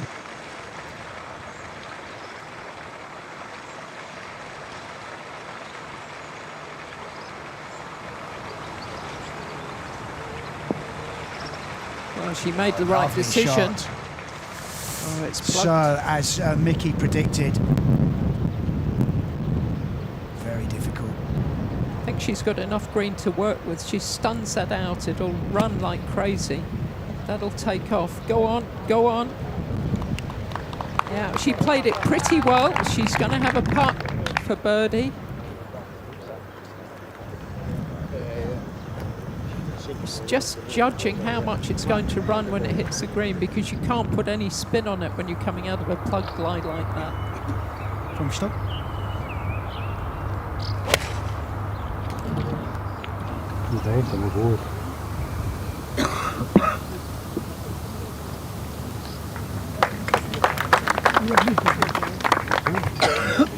That's one of those putts that, again, it's not an easy 2-putt, is it? No.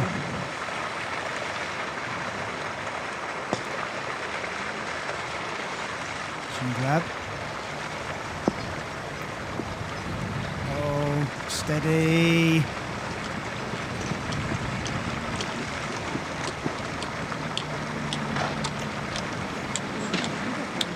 Again, from the rough.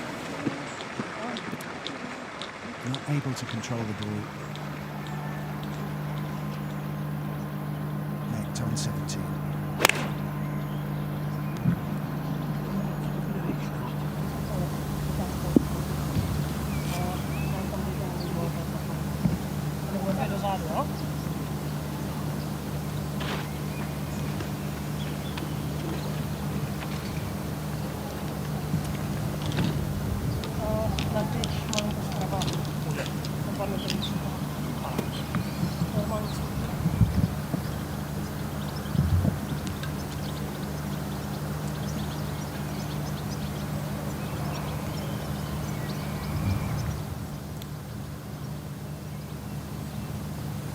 Over another one who needs something in these last couple of holes.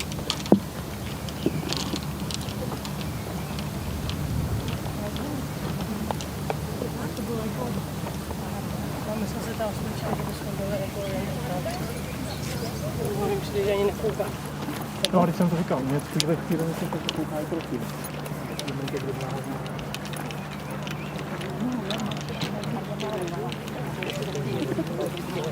So that group will make their way towards the 17th green.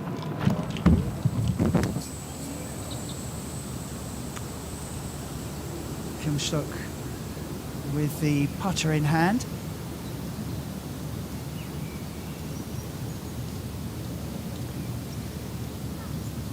Up ahead on 18, a massive moment for Nuria Iturioth.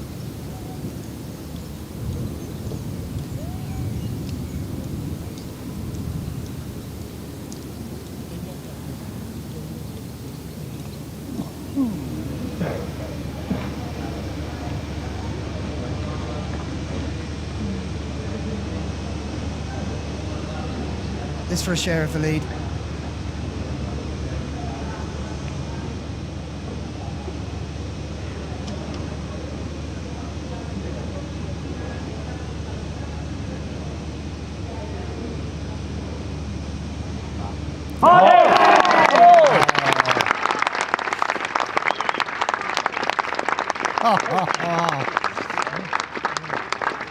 What a finish. What a fantastic finish by Arturios. 3 birdies in the last 4 holes. And it went right in the middle of the cup, didn't it? It wasn't going anywhere else. That shows you what sort of spirit, what sort of fight, what sort of person she is. Brilliant. Whatever the outcome of this, that was a wonderful performance. Look at this, as you say, nothing tentative about that, just bam! Wow, she loves this hole. An eagle and 2 birdies so far this week.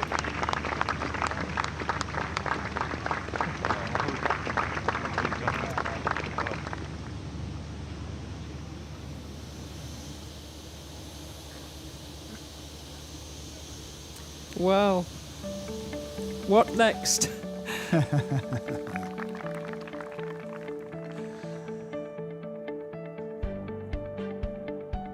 It's tight at the top.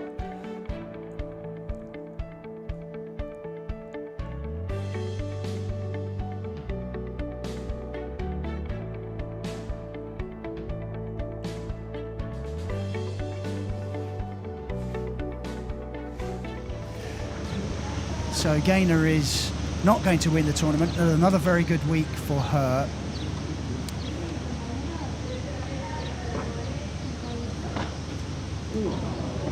That's a bit untidy from Olivia Cowan, who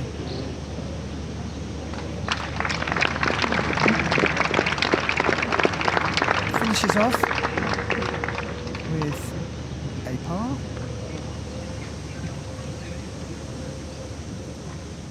Well, it's in the hands of Laura Funchstuck, isn't it? It certainly is. If she can find 1 birdie and 1 par in the last couple of holes, the title will be hers.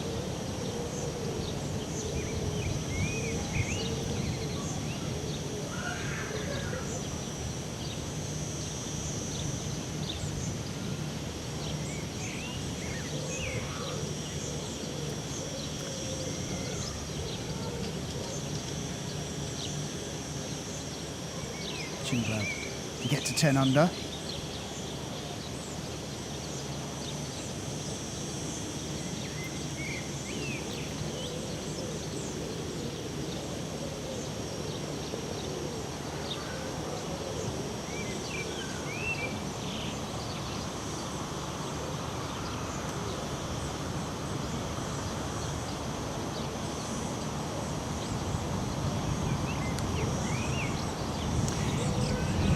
That was a par putt.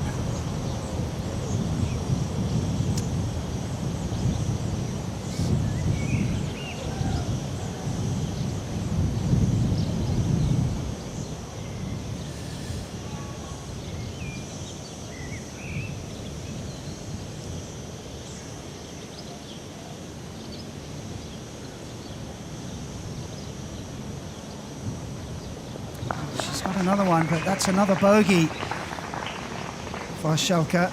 That's 3 on the back 9 of the final round, and her chance has gone.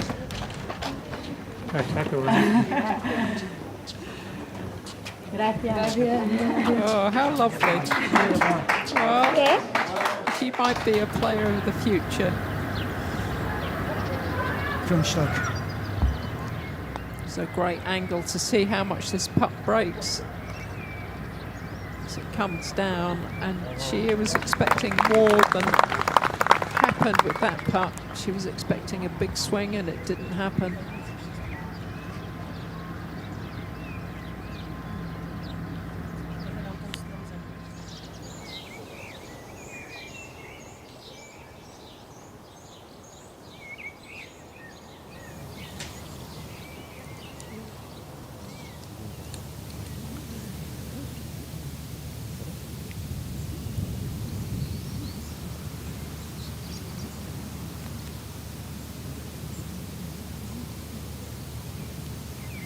penultimate group on 17.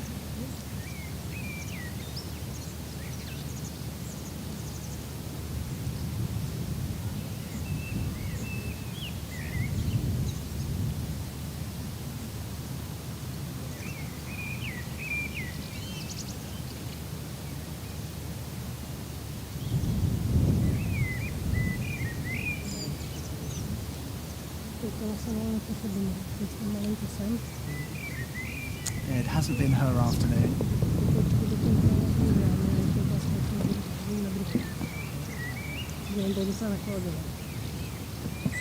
I have to say the way that Laura Funchtuk has conducted herself today has been terrific. I mean, she's been on an even keel throughout. Even when she had her difficulties on the 12th, her demeanour didn't change at all. And she hasn't been in this position for some time. And it was such a big moment on 13 where she had to knock it out sideways. She didn't find the fairway, but she still got up and down, made par. That was a big moment. I can build from here. I think that was the key moment. If she goes on to win this, even if she doesn't, that really was the glue that held this back nine together for her. And she hasn't really put a foot wrong since then. She's got a tricky 4-footer coming up to save par here on 17 and give herself an opportunity to win this championship.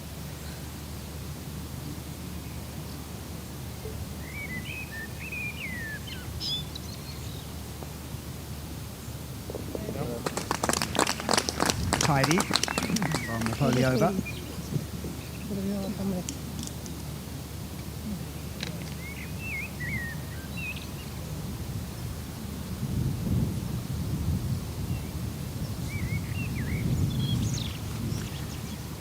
This is for par.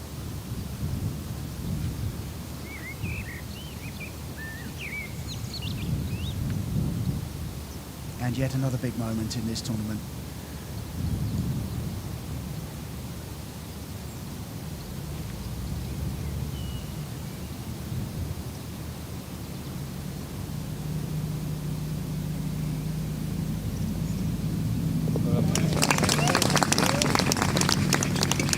She's held a few, hasn't she? She's held a few of she has indeed.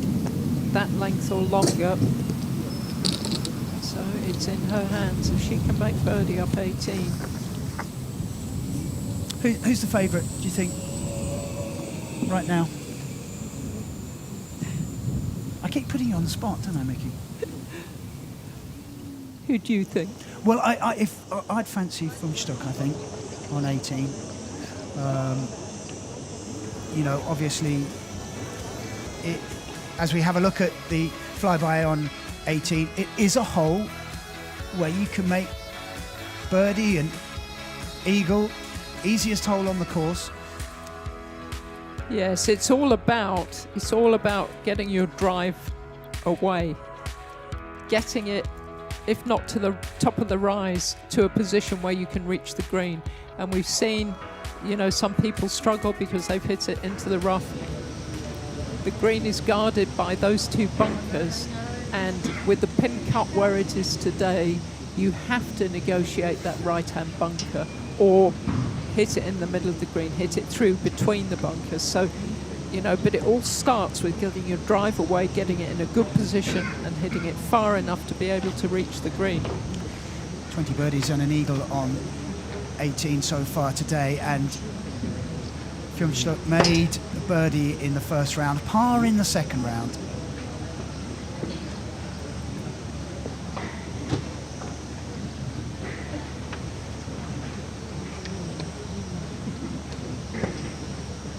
So this is where a really cool head is needed. Yeah, you just need to be absolutely clear where you're trying to hit it.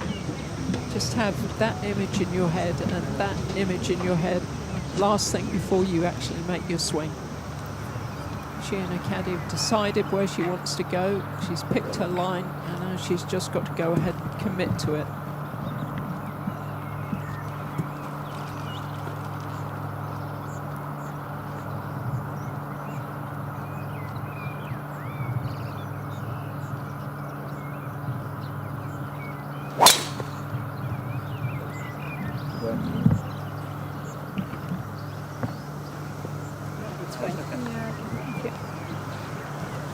Ravastran på mig. Ja, Han är väl mig snart. även med. Fabrik. She hasn't found the fairway. A lot will depend on the line. Ja, vi kan med med Ravastran på mig. Ja.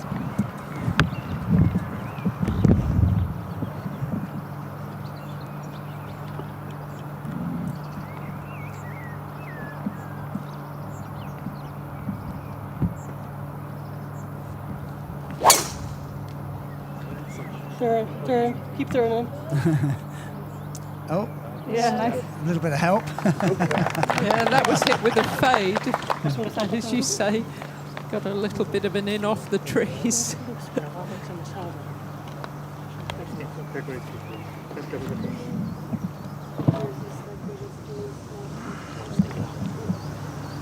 Now, 2 birdies on the final 2 holes, or an eagle on the last, and Chinglab could join Arturios. Just needed a big bounce, didn't it? And it didn't get it. It's a very, very sandy, just this side of that bunker. Well, I asked you earlier on, as we look at the Rolex World Rankings, as we've been saying, lots and lots of European players just outside. 4, I think, are in the top 15, just outside the top 10, and there are 9, I think, Europeans in the top 50. It's a very, very healthy position for the European team as they head into the Solheim Cup. I asked you for a left field pick. Have you had a think about it, Mickey? Or I still think Anna Pelaez Trevino, if she can have a good run of tournaments over the next 4 weeks before the team is chosen, she definitely has to be in the reckoning. But there are several players, Jodie Hewitt-Shadov, who's been, if not quite a regular, she's been in 4 or 5 Solheim Cups. She had a good tournament this week, albeit it's a better ball, or it's a pairs event. She's finished well this week in America. She's another player. Gemma Dryborough. There's all sorts of people. That would be from left field, wouldn't it? I know she's playing well though. She is playing well. She had a fantastic finish to last year. Arturios. She very nearly made the Solheim Cup when she had a going back to 2017. She very nearly made the team. If she had a run, if she played really well in these big tournaments coming up, she might make it. That would be left field. But she has the talent, and I know. I think, we've seen she's got the heart. When she needs to produce, she's got the, she's got the spirit to do it. And she's the sort of person you'd want on your side for sure. But she's got the best chance of possibly winning this tournament, but it all depends on the next 5 to 10 minutes. And that's what it's come down to. What I like when you watch her, when you see her body language, see how she's reacting, she seems to be enjoying this. She doesn't seem to be scared of it. She's embracing the position that she's found herself in. That doesn't look to be a very good lie, though, does it? We can't see it. She might have to make birdie by laying up and then hitting a good pitch. I'm not sure she can reach if that ball's sitting down. Well, I know every player, has a story, and we've heard some extraordinary ones, not just today, but this week. But Frumstock has had her injury problems, hasn't she? And I think anybody who watches sport or has any kind of interest in sport, it does touch you when people come back from long injury layoffs and serious injury layoffs and perform at a really high level. And I mean, it's heartening, isn't it? It is, and you root for people, who look like nice people. And Laura, I think she's a very popular person. She's well liked on tour.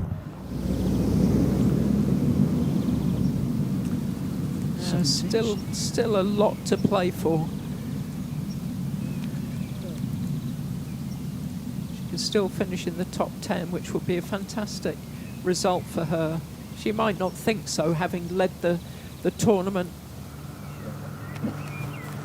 But it's all about this person at the moment. It's all about Laura vom Stuck. Or just a full wedge. It's sitting down. I mean, I could probably almost get 9, but I think wedge just takes that. You mentioned it earlier this week, Nigel. This Bermuda grass, the ball can really sit down in The it. palm tree, you mean? And, The skinny one. You Yeah. know, she's going to get in a position where she can hit a short iron in, maybe get up and down in 2. She can't reach the green.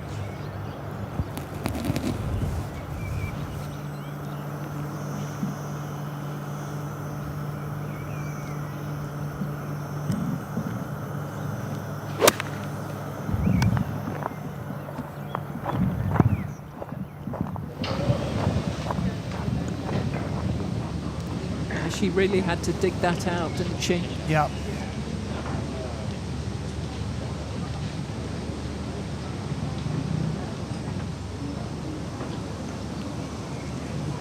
But if she can get up and down from there, she wins.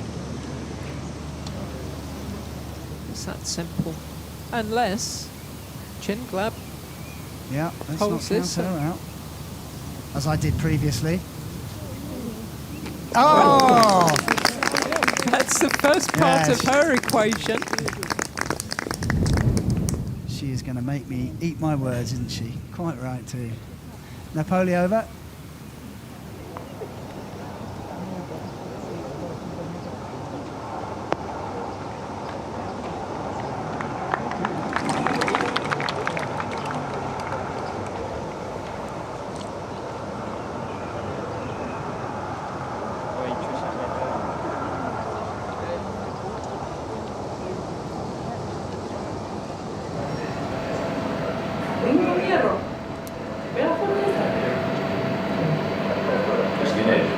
João Pinto, or JP as we know, the tournament controller this week, sitting with Santiago and Nuria.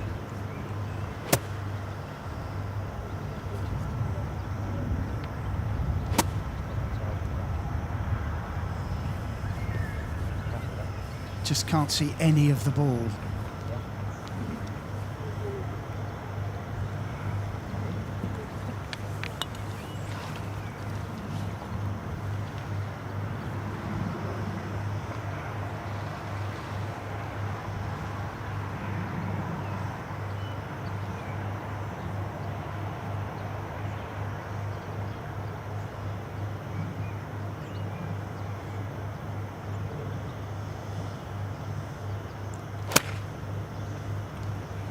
Again, you could see how hard Vanessa had to swing, trying to dig that out. Can't control it when you're swinging that hard at it. Good thing from there, she's got lots of green to work with. But she's got to come from the rough again, you know, and it's... Yeah, she's had a disappointing final round, but she was up there. Par putt.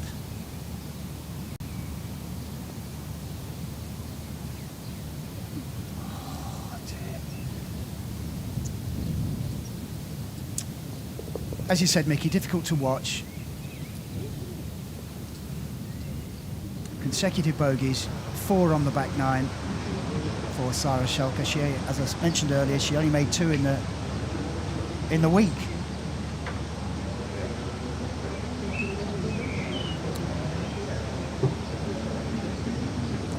I think this is a difficult shot to get close. Where the pin is, there's not a lot of room. She's got to be very precise to get this close. Really not easy.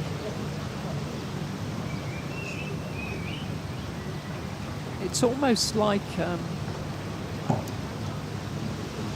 what would you say that shape is for the green? Almost like a heart-shaped green. And the Kidney. pin, yeah, the pin's cut on the right-hand side of it. So she's got to clear the bunker. She's got to go over that bunker, and then she's got to stop it between that and the back of the green. The wind is slightly hurting her, which will work in her favour. That will hold the ball up. But as I say, she's got to be pinpoint accurate to get this close.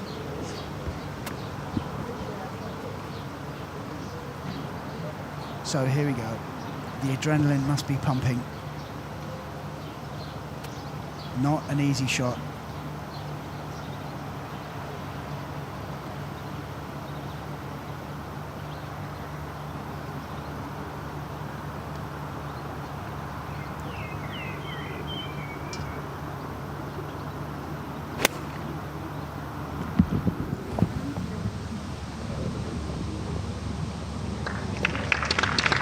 Oh, she's got a chance. She got the distance absolutely right.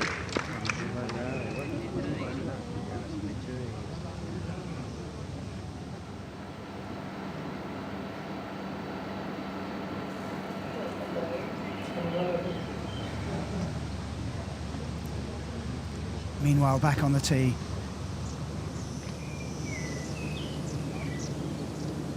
Chinglab.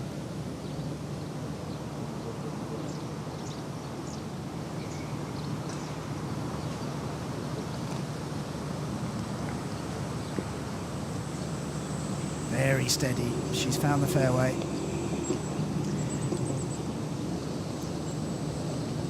Well, is she going to play a part in the outcome of this tournament?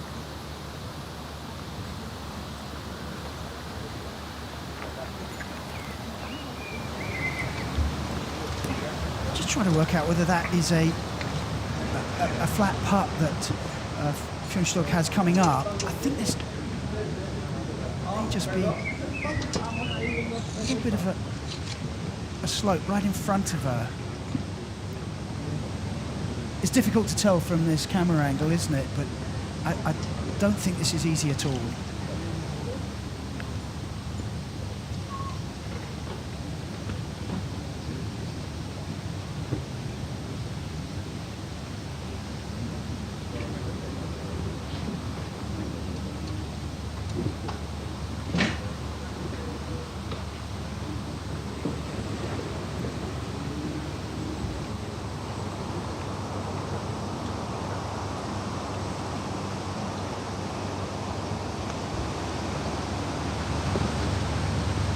From the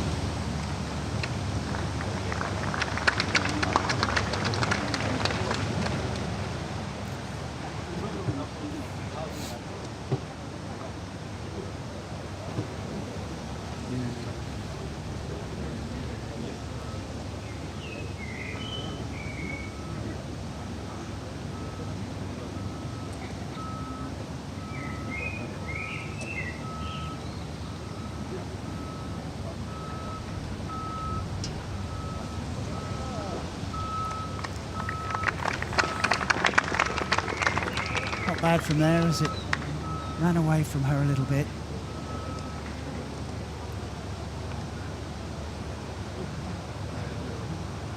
At the moment, there are 3 people tied in 5th place. If Christina could make that putt, she would get out of that tie, and it would make a significant difference to the amount of prize money she wins.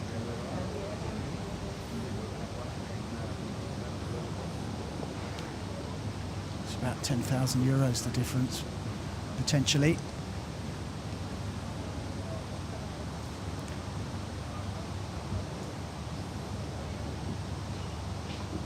Very tense finishing moments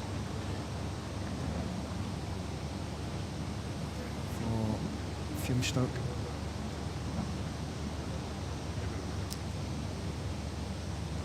Mickey has loved her attitude coming in. It served her well, and it's got her into a position where she can get to 12 under. This is one of those putts. She knows if she 2-putts, she's in a playoff. She doesn't want to be too aggressive, but equally she wants to give it a chance. difficult situation to be in. She's just got to absolutely focus on where she's trying to get it started, and that gives us a great view of how much break there is, and it looks like it's coming from the left. It's considerably up the hill. What an effort. There was a lot of break in that. Yeah, there was. I mean, that was a really good effort.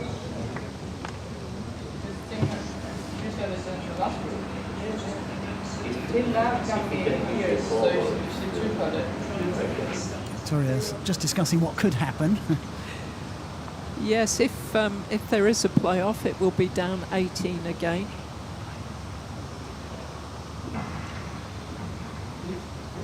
Remember, Chiemblad could also be in the playoff, but of course, Frumstuk's got to just hold that putt.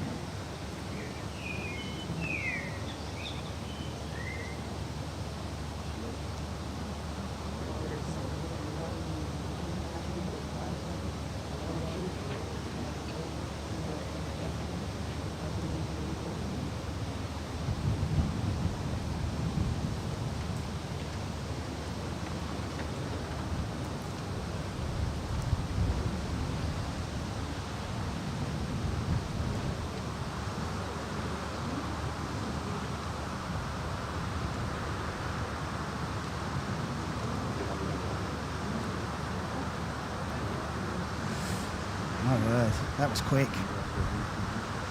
I think she pulled it, which always makes it go further, closed the putter face and just kept going.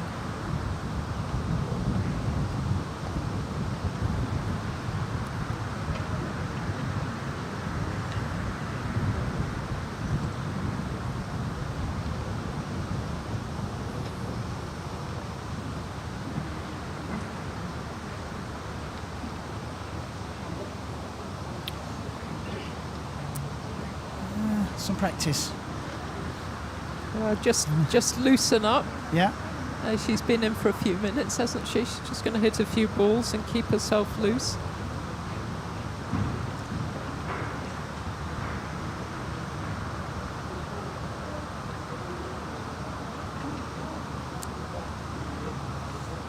Yes, odds on for a playoff, but it's not over yet.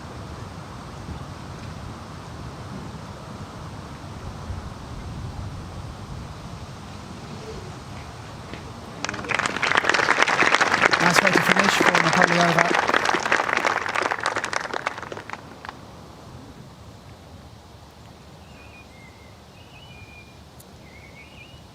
Yes, and that's going to put her in 5th place by herself. Very good week for her. Another very good week. Round of 70.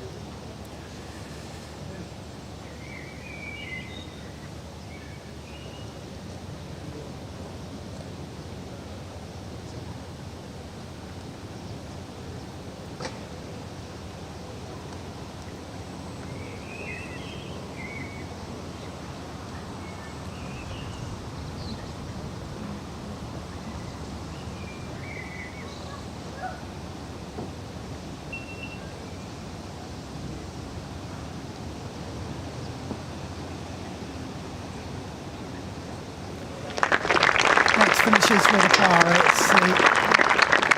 It's been a difficult day for her, not what she was looking for.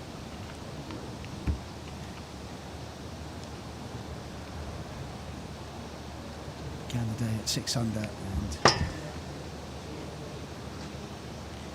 bogeyed the first 2 holes, and it was uphill all the way from there on.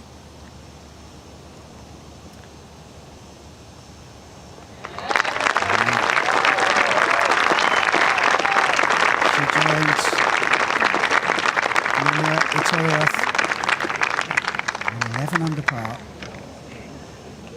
Both of them in the clubhouse, and the only player that can catch them is Trishat Chiemblad, and she's on the 18th fairway.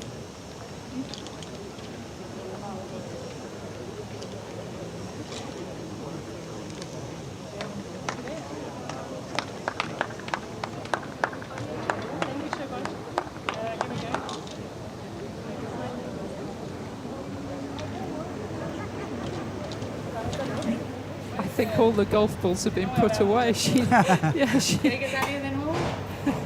They weren't anticipating anyone else using the driving range.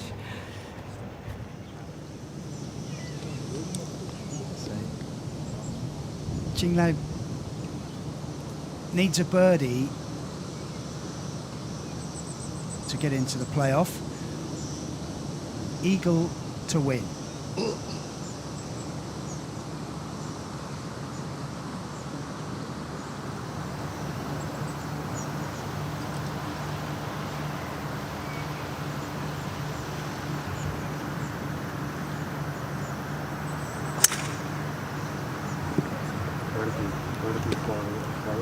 Where's this going?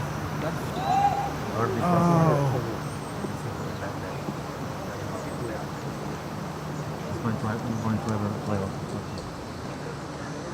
Jag ser att den är vet. Är den fast den lätt under banken?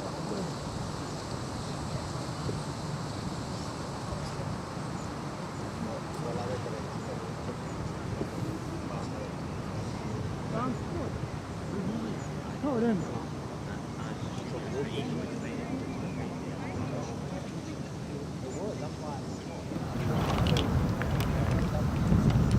Maura having a look.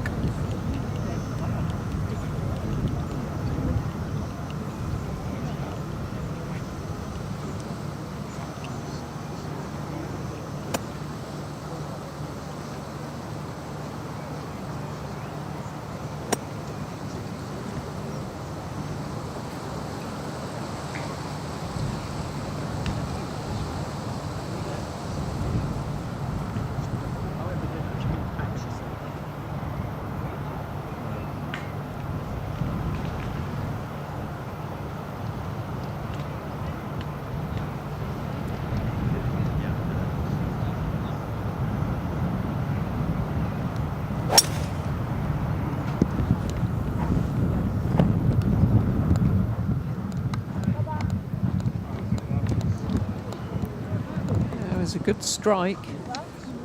She's still on course for a top 10 finish, which will be only the second top 10 this year. She's had a good week, and of course the current record holder after that 63 yesterday.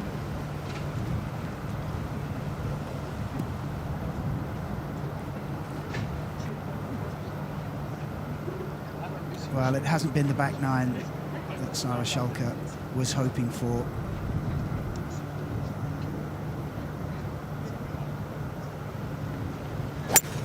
And she ended on a high.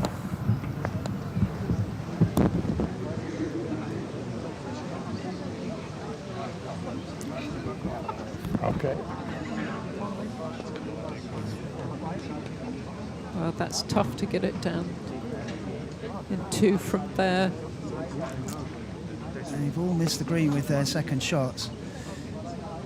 But the biggest miss was by Trishat Jinglab. We have to find out where she ended up.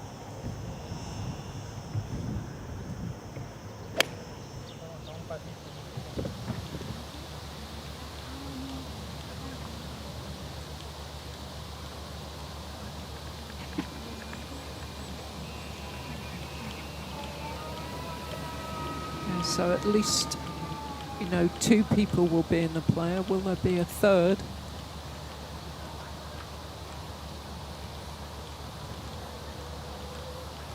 It's all about who's going to win the championship. But Schalke's got a lot to be proud of this week. I mean, Yes. she'll be disappointed Yeah. with today. Especially the back nine. You know, she was very patient and conservative on the front nine, but she did have opportunities. She didn't take them. She started the back nine with a bogey, and it kind of went downhill from there, and it has got away from her. But she's not the focus of attention as this group, the last group, makes its way towards the 18th green. It's all about Jinglab and where her ball has ended up. Oh, it's quite some way.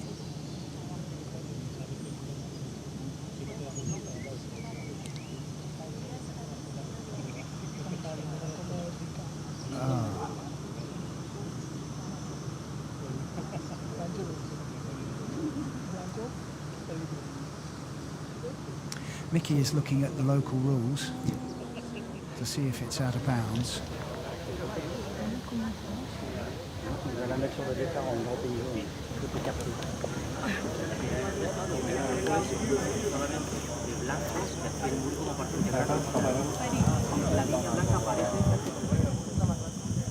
Oh,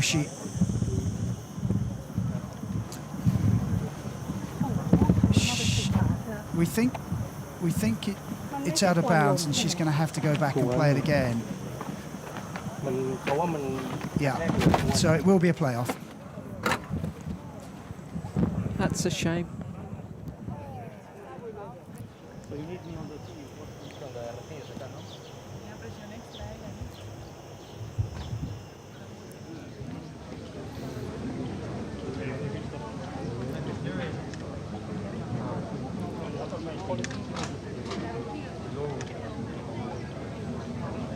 Yes,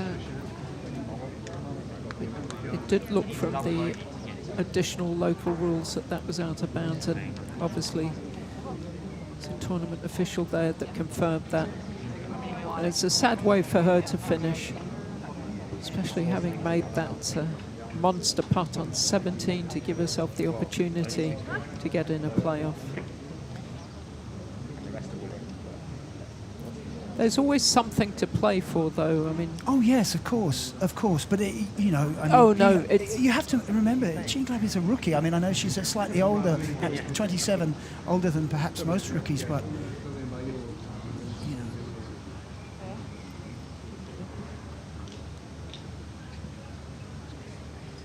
And Schelke, she's only had one other top 10. She could still get in the top 10. Tell me if she holds it.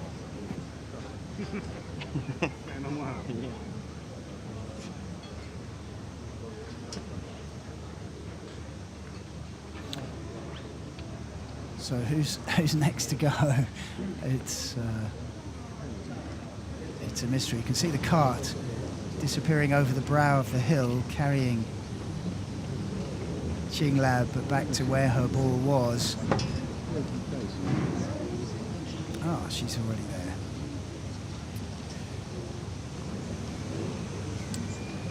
So with the penalty, this is the fourth shot.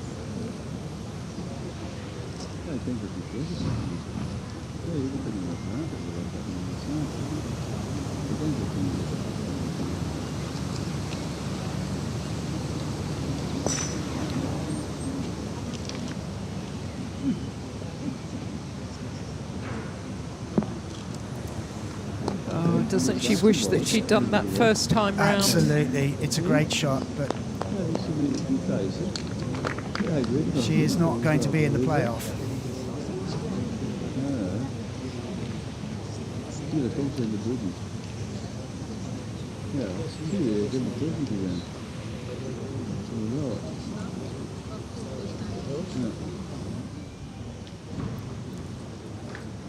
Okay. Just go down there then. Just debating whether I'm supposed to go to the range, hit a few balls. Yeah.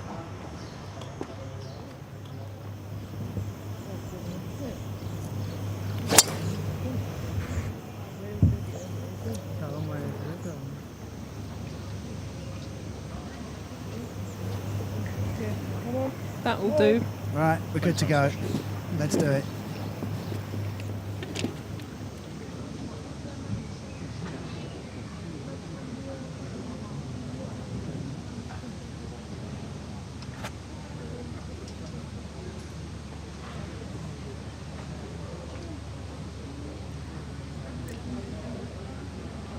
Mora to go. This is her third shot.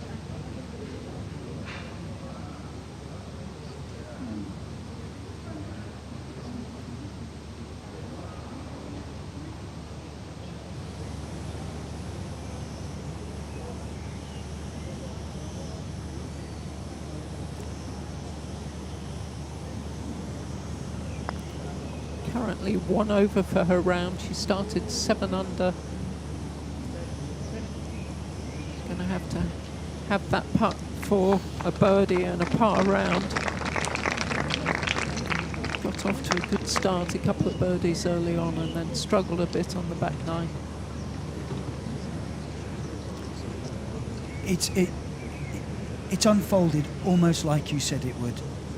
The back nine is really tough, and when the pressure's on, you know, when you need to make birdies and make a score, it has proved to be very, very difficult, and none more so than for this lady.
Lad, this is for par.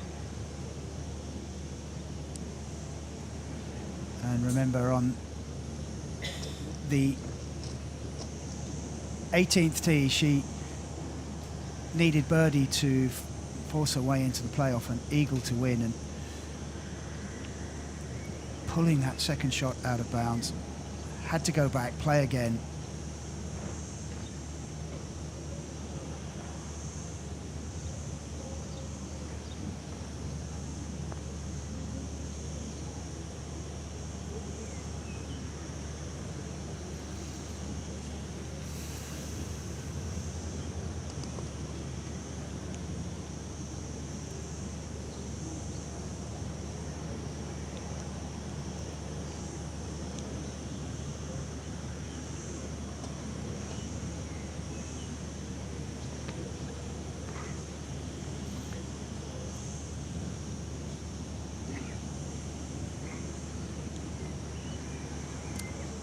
She's just going through it all in her mind, what went wrong.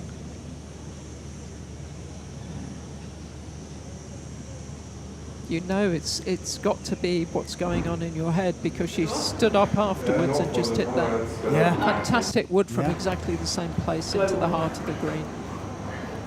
It's cooling down outside. Venir a Son Cervera a jugar una partida, tenéis un campo precioso.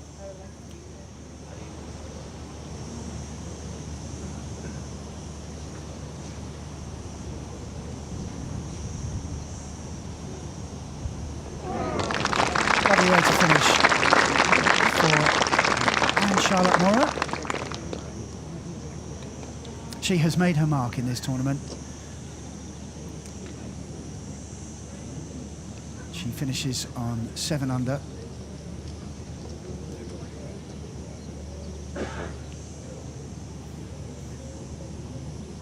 It's a good tournament. She'll be pleased with that. You said to her at the beginning of the week, if you set a course record and finish in the top 10, I think that's going to put her in a tie, or put her 8th by herself, actually. So, you know, as I say, another good tournament. Yes, it's a healthy check, isn't it? And again, good experience. Experience too for Sarah Shelker. She too has made her mark in this tournament. Just didn't quite have it when it really mattered on the back nine.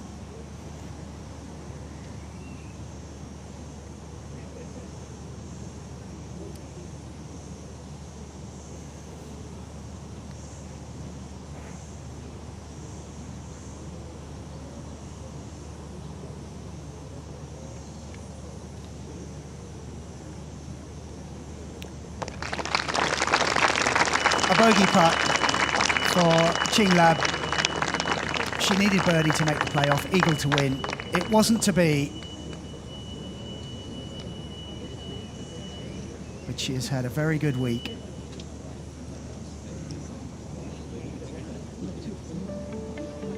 Really, it just came down to one shot for her, and she couldn't execute it like she wanted to, and it's cost her. So it's a two-way playoff. Spain versus Germany. Two very good rounds of golf. Maria Iturrioth and Laura Funchstuck will make their way back to the 18th tee. Cara Gaynor, a 66. Caroline Headwell mounted a challenge.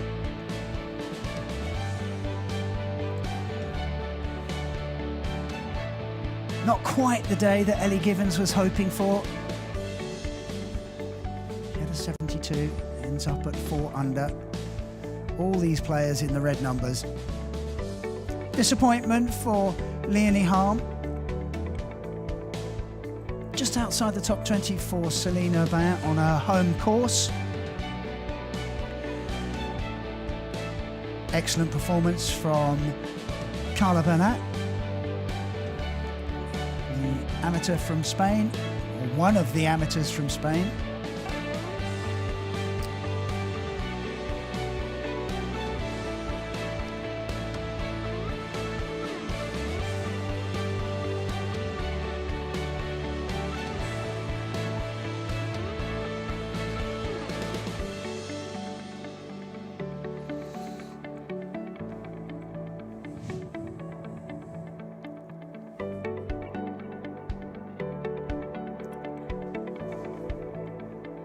Tiffany Arafi, we saw a bit of her. We felt that perhaps she could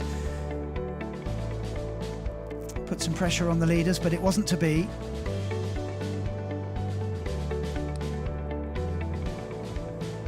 And after 3 rounds of golf, it comes down to a two-way playoff, the second of the season on the Ladies European Tour. The German Masters went to a playoff. Won by Napoliova. Now we have another one.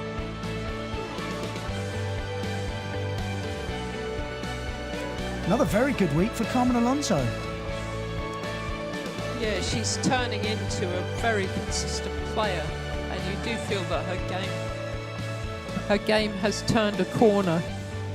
She's always had the ability. She's always been able to go out and shoot low scores, but now she's combined that with consistency, and she's become a very good putter, which has made such a difference. It's amazing what a win can do, though, isn't it? It just gives you the confidence. Just takes the weight off your shoulders. And it gives you the belief that you can do it, and that's where you belong. And I think that proved. I mean, she won it. She won that tournament in Finland, and it was great to witness it. One of those players that has been out here for almost 20 years, and finally she got that win under her belt, and it was a very popular win, as you can imagine. We're just waiting for the final group to have their scorecards rubber stamped.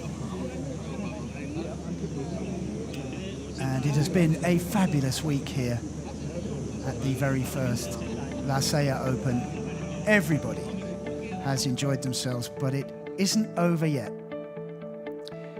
That's the trophy that the winner will get, along with 150,000 euros and 500 points in the race to Costa del Sol.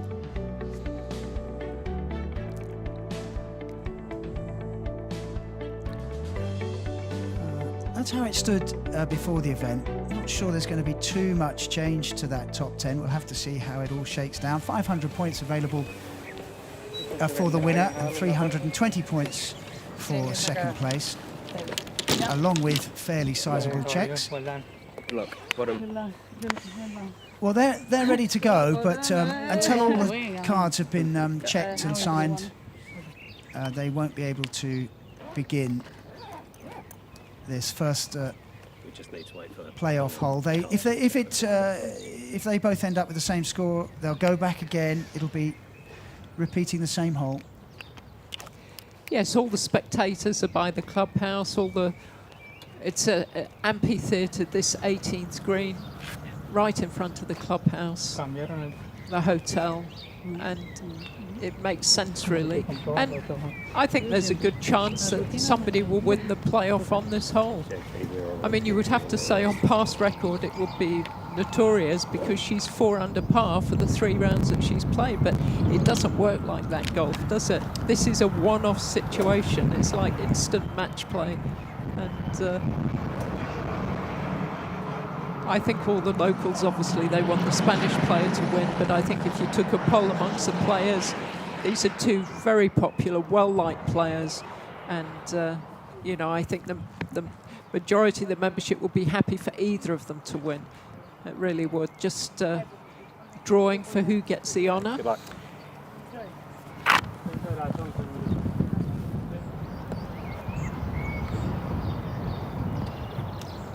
Essentially, it's one hole of match play. Unless it's tied, and then it's another and another Yes. and another and so Yes. on. Yes. One thing's for sure, they'll know this hole well by the time they've played it. Yeah, so we're ready to go. With the playoff.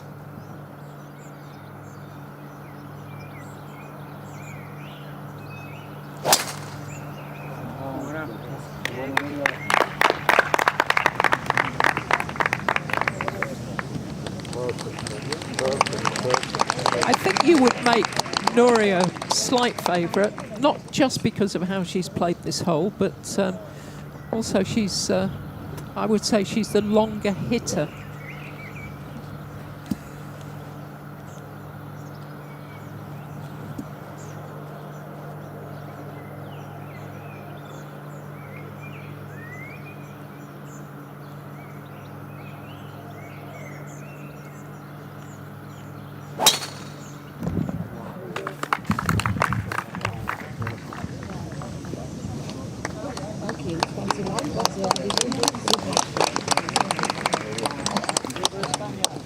So both safely away.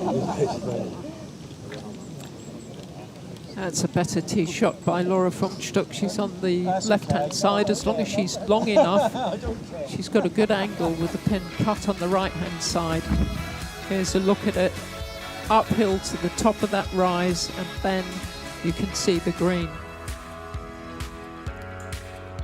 From the top of that rise, it's round about 200 yards to the green. The pin today, as I said, it's cut 4 in from the right, 24 back, so it's quite a long way back. It's only short distance behind the pin. It is one of the easiest. Certainly yesterday it was the easiest hole on the course. So as you said, it's a natural choice for a playoff, you know, especially with the clubhouse and everybody around. It creates, you know, the atmosphere that you. I mean, we heard what happened when Vittorio's hold that part. The whole place went up. So Expect an even bigger cheer if she does the Yeah. same again. But as I say, anything could happen.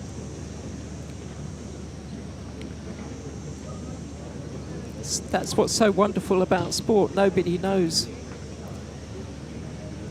let me just do some housekeeping because although they were having their, you know, they were ready for the playoff and had to wait for the cards to be checked. I think there was a problem on 16 with Ching Lab's card. I think it was put down as a par, but actually it was a bogey. So I don't think she could have, you know, Right. I don't think she could have forced her way into a playoff anyway.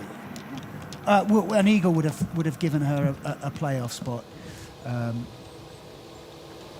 So that's what the hold-up was, and there was a little problem with it. So perhaps that, you know, will make her feel not so bad. No, she didn't miss out by how she played the last. It had actually, the problem had occurred earlier, which we didn't realise. We thought she'd made par on 16, Yeah. but she had in fact made a bogey there. So she needed an eagle.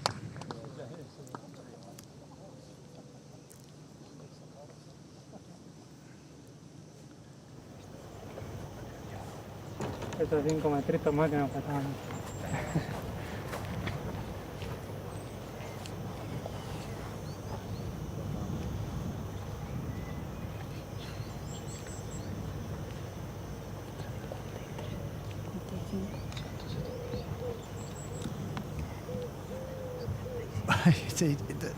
The backdrop is phenomenal, isn't it? It's just so typical of Spain, isn't it? Yeah. It's wonderful.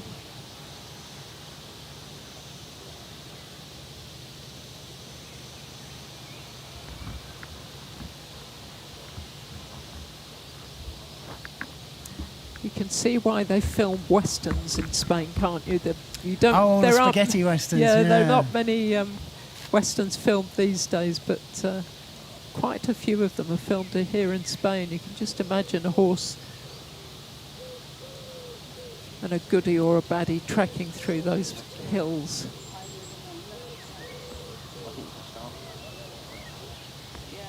We're on telly. Well, we know who they're supporting. Look, they've got the Spanish flag on the back of their shirts. I know that circle in the building.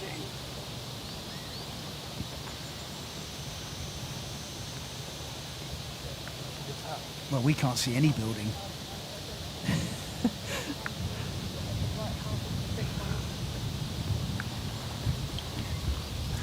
Yeah, she's just got to pick out something on that side of that. I don't know if you call it a mountain or a hill, but she's got to pick out something and just commit. Mongo Massive, I think it's called. I don't know if a massive is a range of mountains, but Mongo is the rock that is most prominent.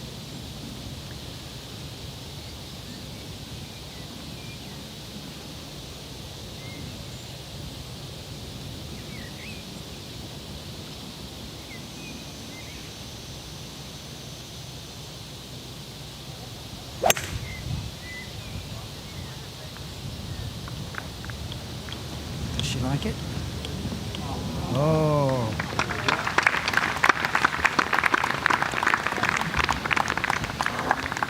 That was a good shot. That was a very good shot. You know, given that it's a narrow throat to the green with those two bunkers, I mean, you are taking them on, aren't you? So the marker has been laid down for Nuria Iturrioz.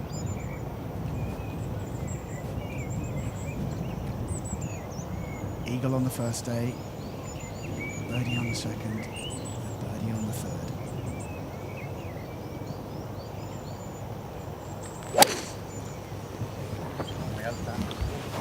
Baja, baja. Baja, baja.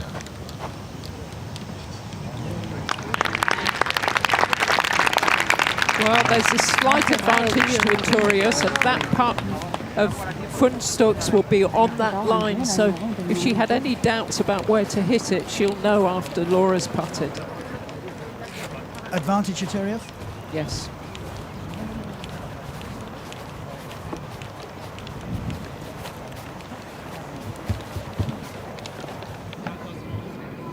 Let's have another look at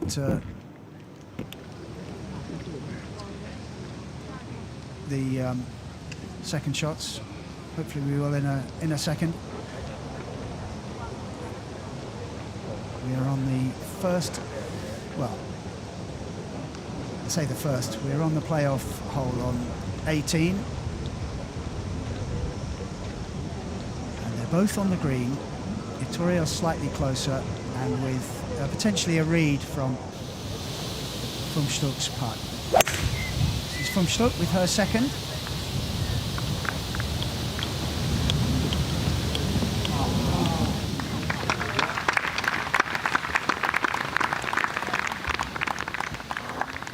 It's very wide at the back of the green, but it's there's not much room where the pin is. And this was Iturrioz with her reply. Baja, baja. Baja, baja. It's interesting if you think of the shots we've seen on 18, because the players are hitting on an upslope, it's very hard to get their weight through. So the club overtakes the hands and the ball goes left, as Chingblags did. Yes. I mean, and all of those 3 shots that we've seen, they've all gone left, haven't they? You think of Schelke, the same thing. It's because they're hitting on an upslope like that. Very hard for you to get up the slope to keep the club face square. But to hit the green is very good, especially in the circumstances. Now, neither of these putts are guaranteed to get down in 2 putts from where they are. I mean... Well, if you've been watching us through the week, you're probably fed up with us saying how difficult it has been, but it certainly has been, and these are 2 very difficult putts. But as Mickey said, Iturrioth has the advantage of her opponent going first on a similar line. And this is almost the identical line that Laura Funchstuck putted from, but obviously much nearer the hole in her final hole in 54-hole regulation play.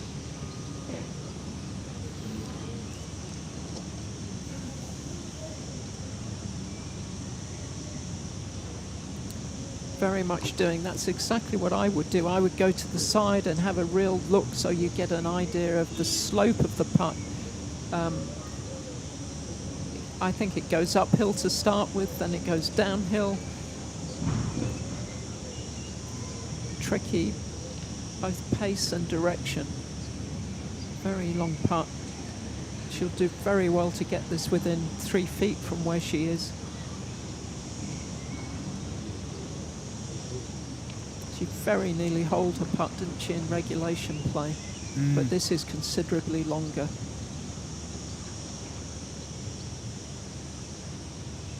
Now you can see that slope she's got to go up, and then when she does get up and over the top, then it goes downhill.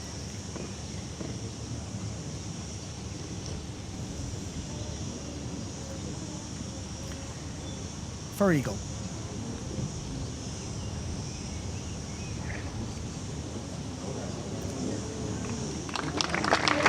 It's a good putt. Now what will Maria Iturrioth have learnt off that?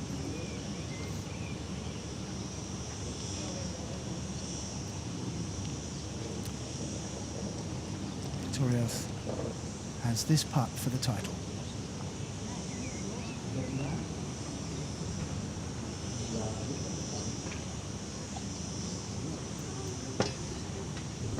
Some of the players staying here tonight, not leaving till tomorrow. There's quite a fair few players out there supporting their friends, fellow pros. I'm not surprised they don't want to leave. It has been a fabulous week. Hospitality superb. Golf course tremendous.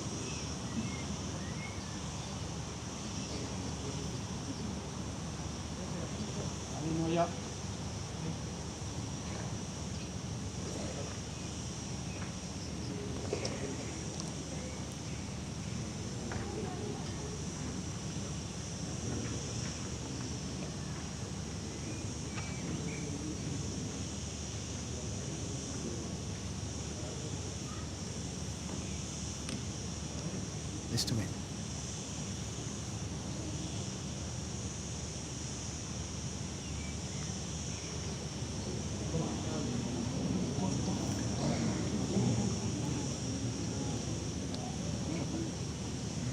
Was that the strike or the read? I think it was both. I think it was both. We say, you know, Laura's putt was on the same line, just from much further away. Well, it's now an advantage from Stuck.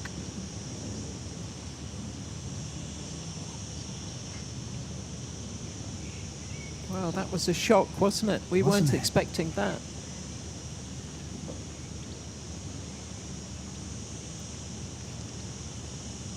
Would you say that was a similar putt to what Nuria had in regulation?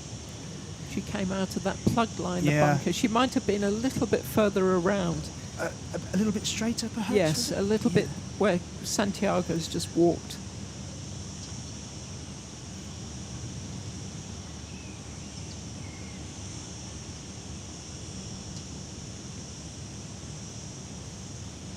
For birdie.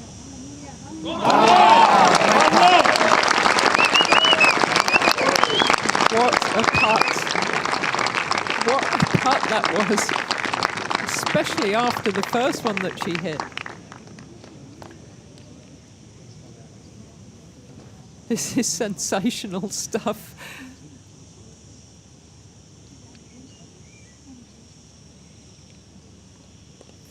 Stuck needs this to force another go at a playoff.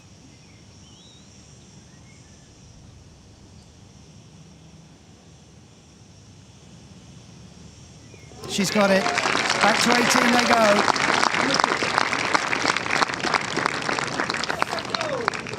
Incredible. Oh, it's dramatic, isn't it? It's tense.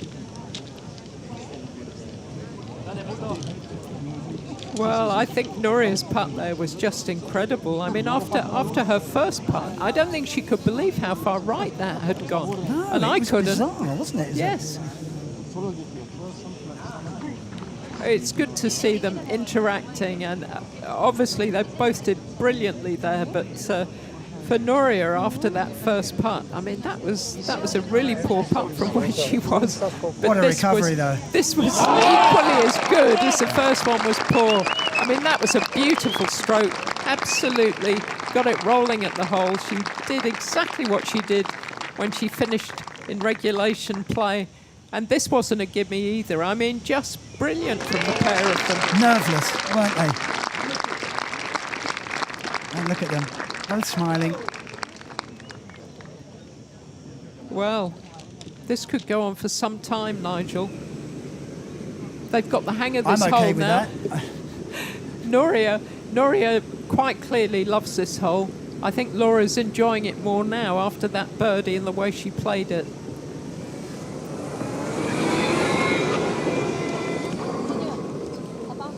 Well, what drama. Well, the advantage swung one way and then the other. And I look at the golf course here at La Sella. We've had a great week. We have had a great week, and this just caps it off. A dramatic, tense playoff. It's what the tournament deserves. It has been fabulous. The number of people that said how special it has been. Well, I think if the players could vote, they'd love to have the tournament every week here. I think they really would. I mean, they just absolutely love the hotel. They love the setup. They enjoy the golf course. The golf course is challenging. But It certainly is, isn't it? It's very challenging, but it's very playable. Everything about the week is perfect. And it's such a delight for the players to be on site, not to have to travel. And everybody involved with the tournament. It's not just being close to the course, though. It's the friendliness of the staff. It's the warm welcome. It's just been a great experience. Same order as before. Okay, thank And you. honestly, you know, with 27 holes, if you did come here and wanted to stay for 3 or 4 days, you wouldn't be playing the same course every day, and you can mix it up with the different nines. No, it's an ideal place for a holiday or a golfing holiday. I think I might just stay on, not go home. Not sure what your wife will say about that, Nigel.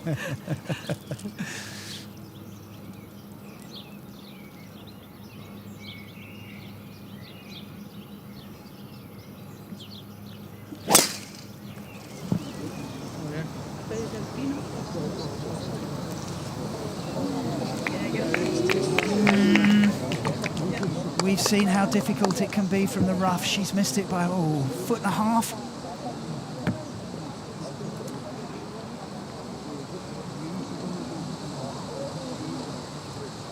Yes, Yes, it's what we've been saying all week. If you miss the fairways or you miss the right side of the fairway, you're in trouble.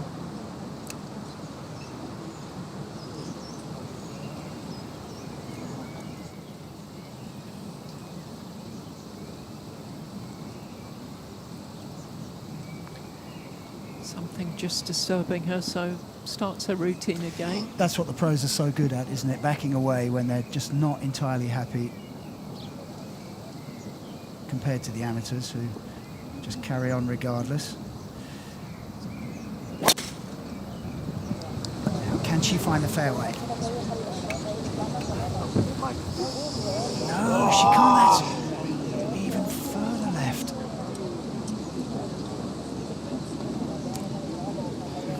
Well, Wow. that looked to be in the thick stuff. Yeah. That looked to be in a real problem area.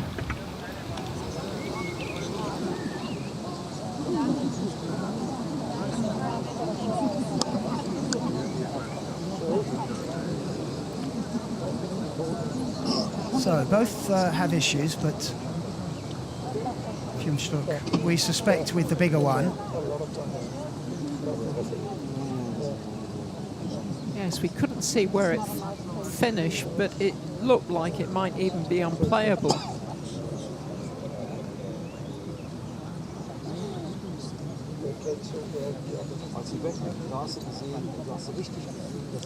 Well, Having a laugh and a joke. It's isn't great. that nice? It's brilliant, especially given the tension and what's at stake. 60,000 euros the difference between winning and second. And a massive amount of points too.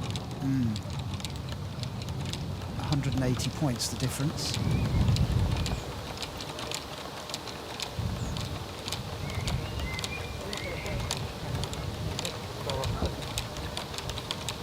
Torios has 3 wins on the Ladies European Tour, but hasn't won since 2019 in Dubai.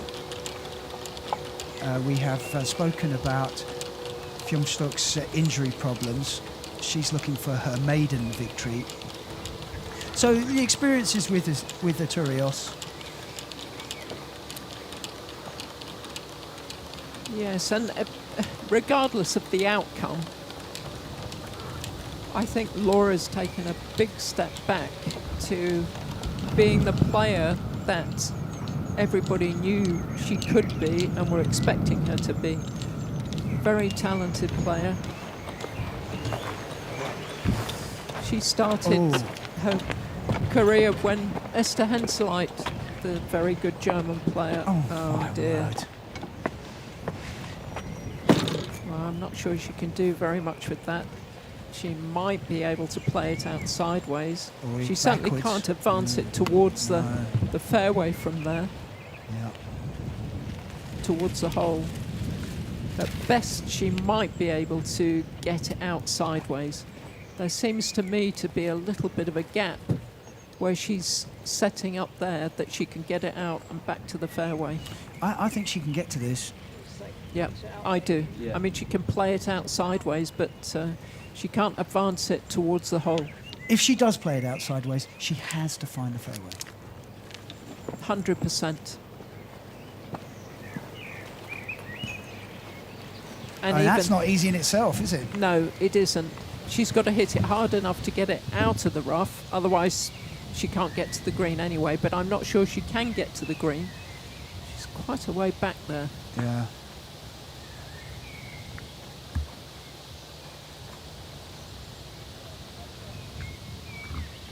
Step back a little bit. It's never easy when you've got a restricted gonna swing. follow the You're on ball.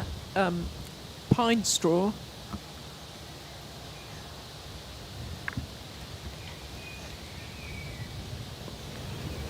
Looks like she's got a wedge.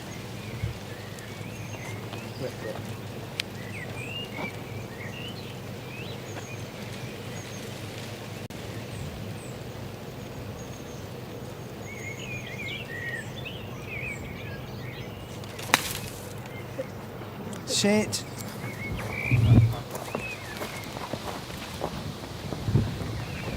I think it's still going to be Laura to play her third shot before Nuria plays her second. Well, the question is, did it Did it stay on the fairway? Vittorios is going to go. Igual.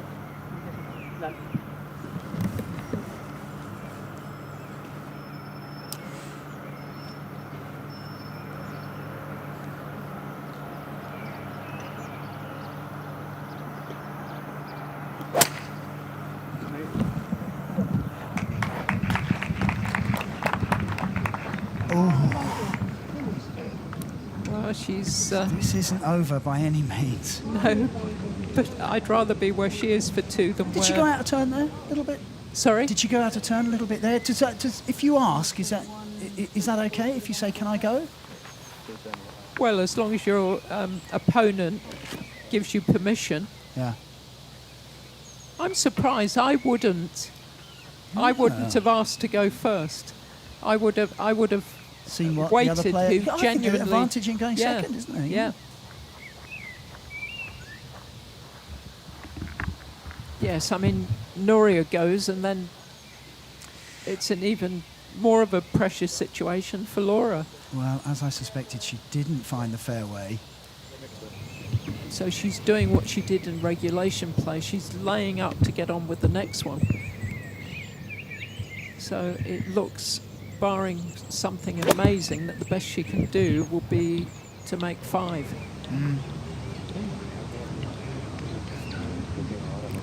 She needs to get down in 2, really. So she's there for 3, but some way from the green.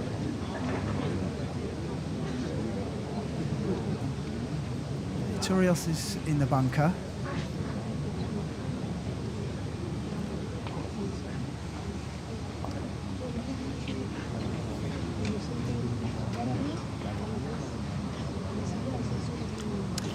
Well, let's have a look at Vittorios' putting on the 18th hole today. First in regulation play.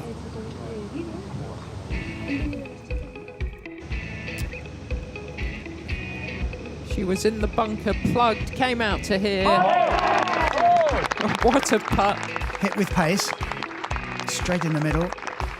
So that was in regulation play, and that was just a few moments ago on the first time around. And the key to both of those, hit with the right pace. Absolutely, and it took any slight break there might have been out of it. They weren't dribbled in those putts, they were hitting at pace.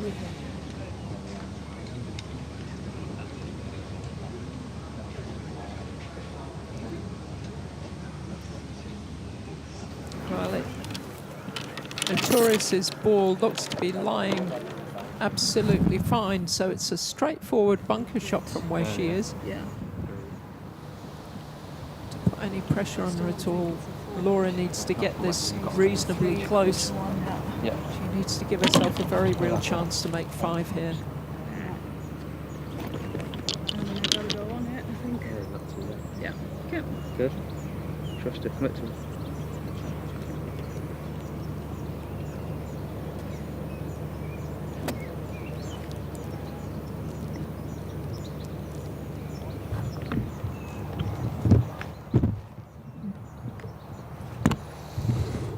Fourth shot for Fjundstrup.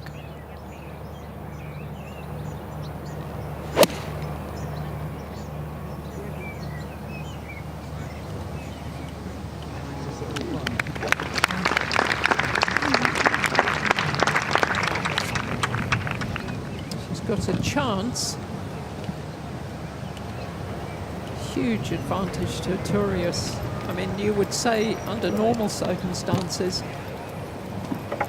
she would have a very good chance of getting down in 2 from the bunker. Obviously, these aren't normal circumstances.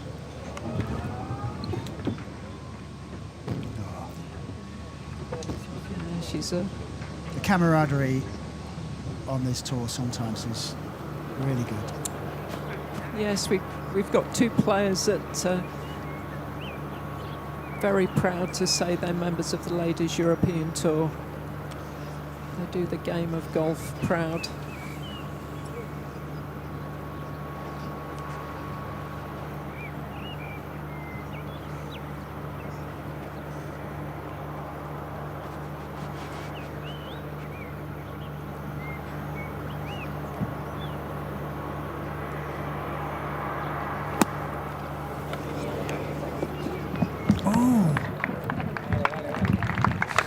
The only thing about that lie was it was on an upslope, and it would have been very easy to take too much sand or to do what she did and catch it slightly thin.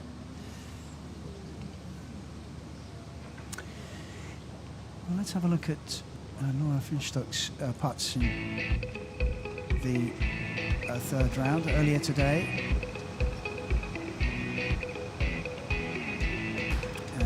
We got a really good view of just how much break there was in it. This was a putt to win. Up the hill, then it disappears down the hill, and that was a fantastic effort, wasn't it? Yeah. Really good.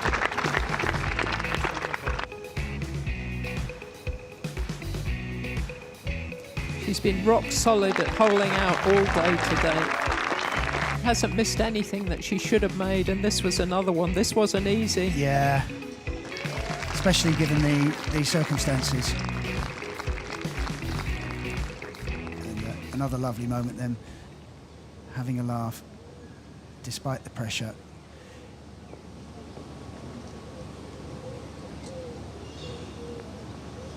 Finstock is lying 4, Victoria's 3.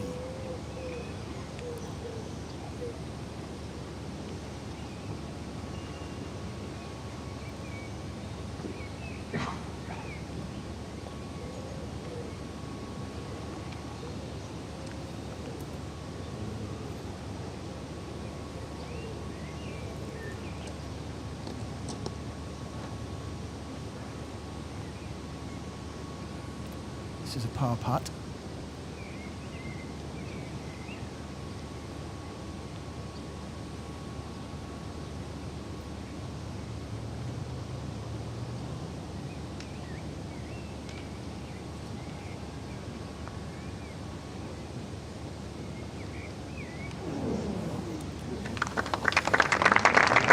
It's well gone by as well.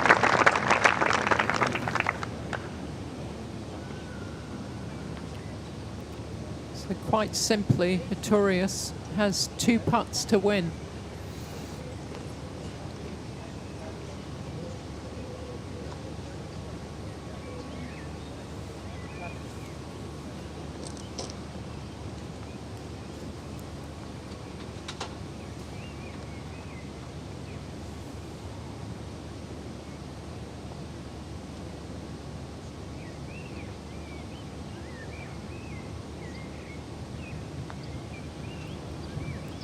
Bobble or 2.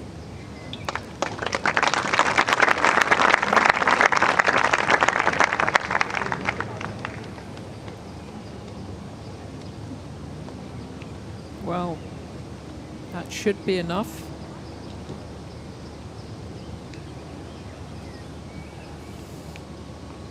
You don't have an option of conceding. Yes. you have to carry on. You would concede that putt. Yes, though. I would think you would, but maybe not, because it's for the tournament, to win the tournament.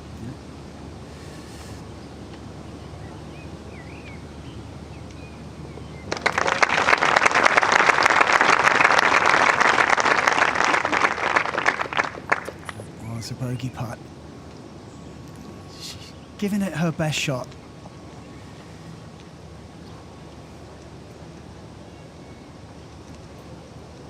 This for victory.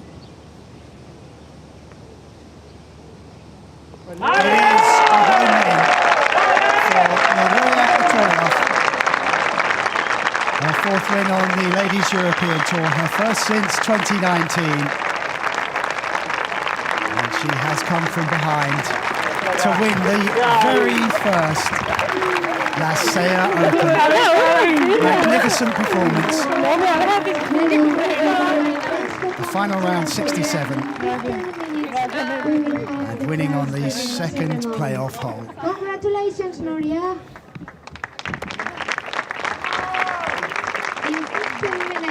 In 15 minutes, we'll have the Superb prize win giving for ceremony. Nuria En 15 Artorias, minutos hacemos la entrega de ending a premios. brilliant week here at Lafayette, being congratulated by Laura Finstock,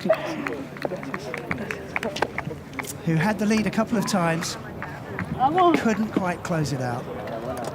Muchas gracias. Thank you, thank you, thank you. Well, it's a great script, isn't it? Our first visit to La Sella, a wonderful week, and what could be better really than a Spanish winner the first time we're here, and what a performance she put in, Nuria Iturrias, and she'd love to take this 18th hole away with her. I mean, the way she's played it has been quite brilliant.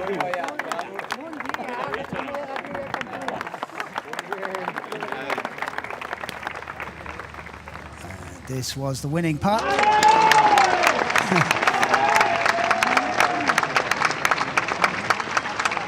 Fantastic moment for Nuria and her caddy. This is a moment when all the hard work pays off. The sacrifices that have been made.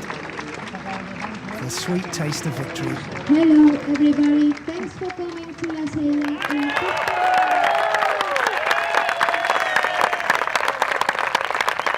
Well, Laura will be disappointed, but she's got so much to be proud of. She played really well this week.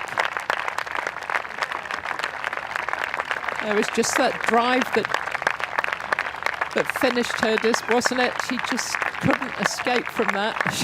She escaped from the water, though, and the celebrations.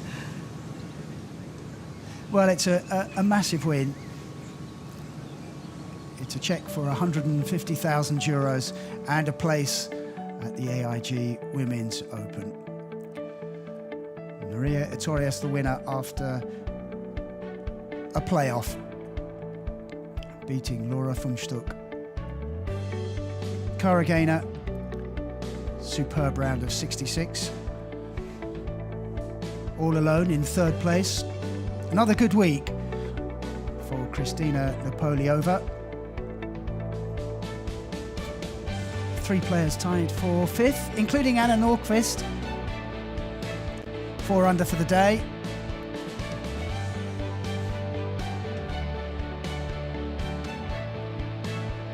Disappointing for Sarah Schelke, a 76 in her final round when she played so well in the previous 2 rounds, and it was the tough back 9 that was her undoing. Caroline Headwell, a 67 today, making a charge to finish 12th.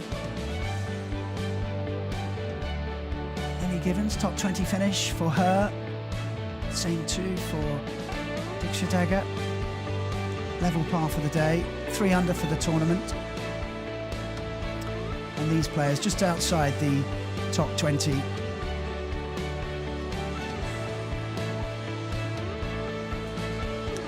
Playeth Trevino down there.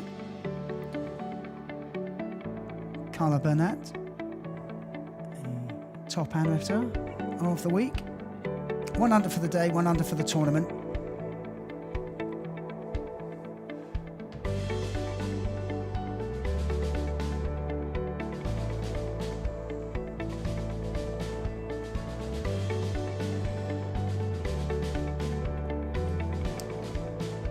And Van Dam, level par for the tournament, 1 over for the day.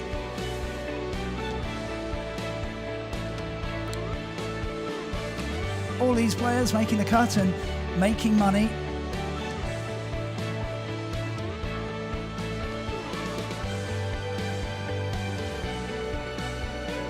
Clara Manzolini had a good couple of days and just fell away in the 3rd and final round.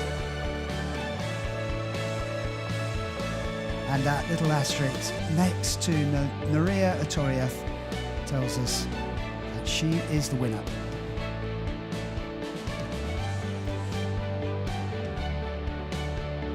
Let's hear from the winner. Nuria Iturrias is with Edgar Morse.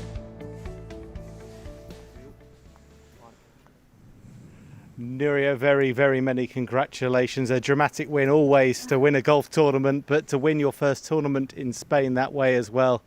Tell me, what's your reaction? Very happy. Thank you very much. I just can say vamos. So thank you very much. Thank you all the people here.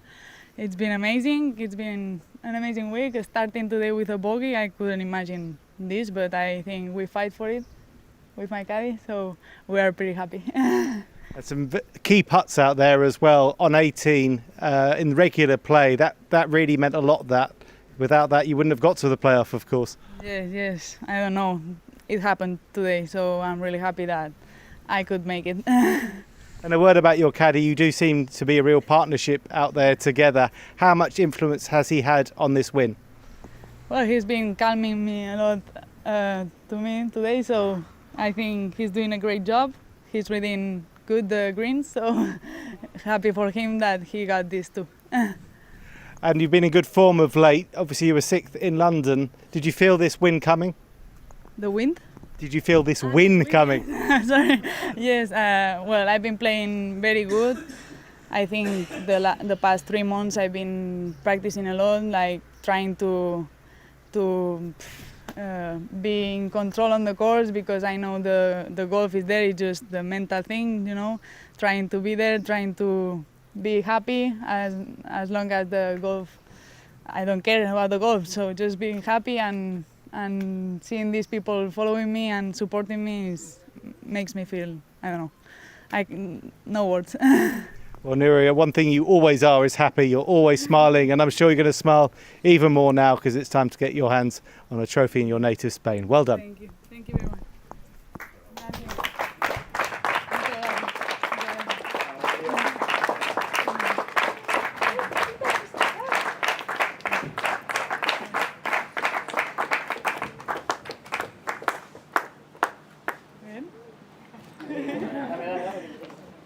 Caddy coming.